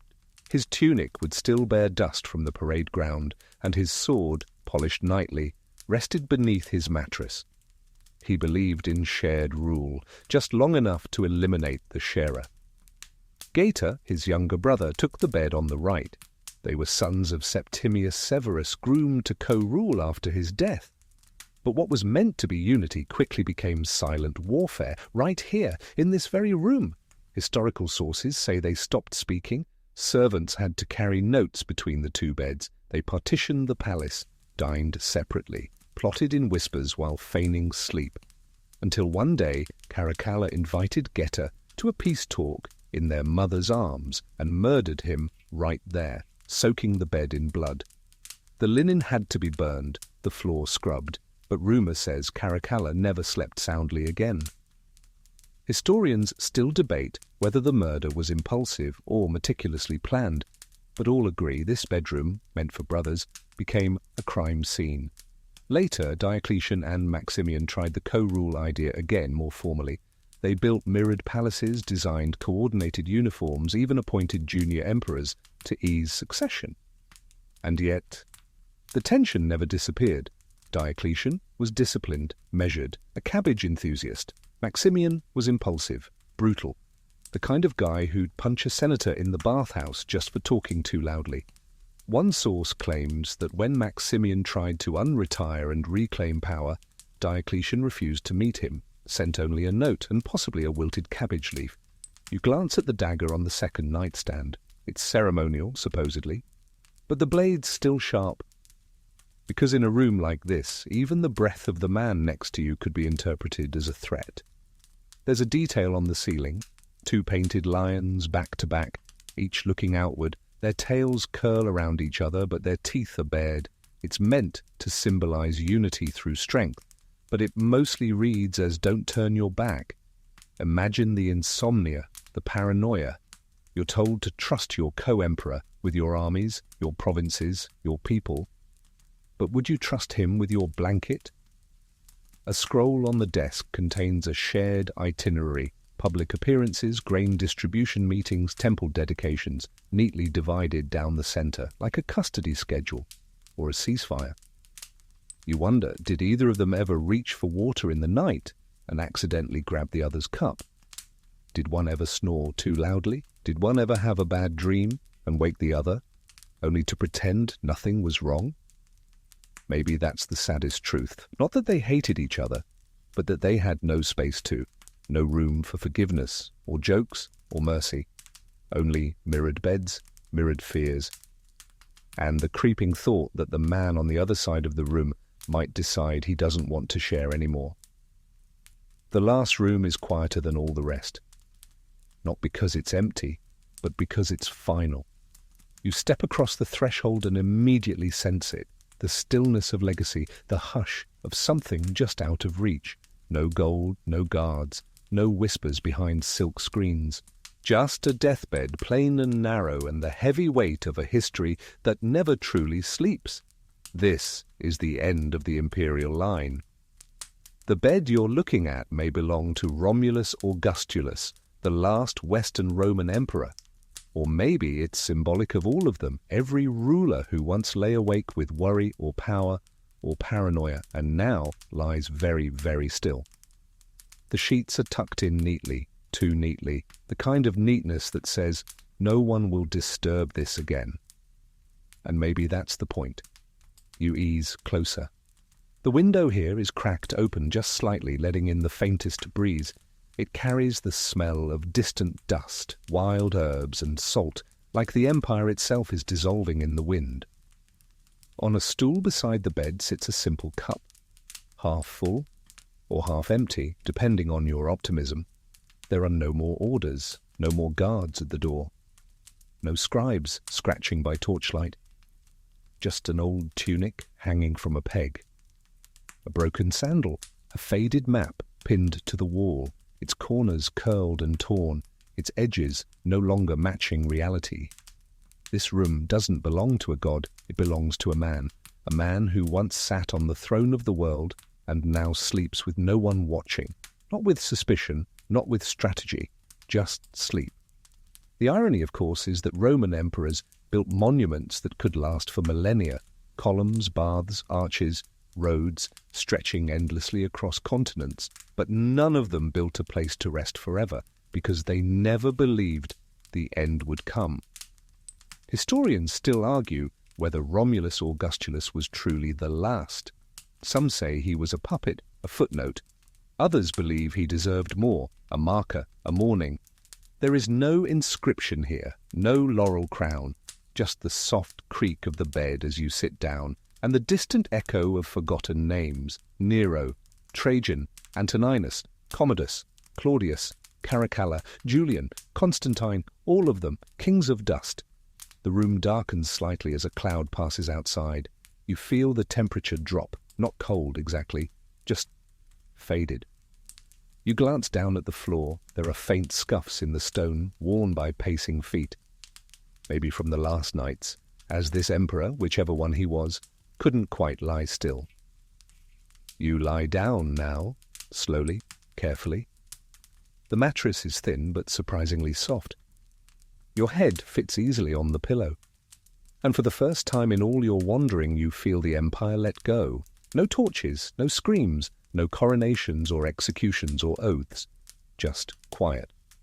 The kind that comes when even ambition sleeps. And when you close your eyes, you don't see marble columns or golden thrones. You see candlelight. You hear slow breathing. You feel the gentle weight of a wool blanket pulled just under your chin. It is over. And finally, you rest.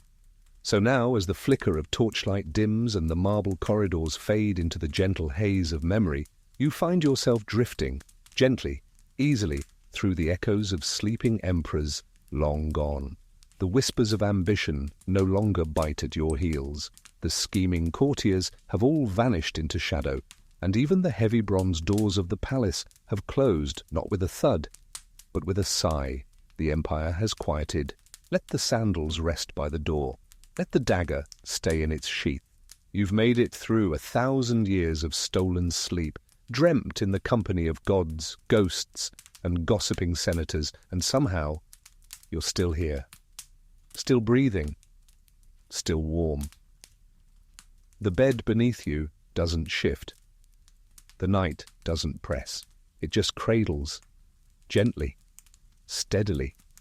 Like a final lullaby hummed through the aqueducts, rippling past olive trees and dusty stones, out into the night air of a world that has finally exhaled. The emperors are asleep now, and so are you. Shh. There's nothing left to remember, only silence, only stillness, only sleep.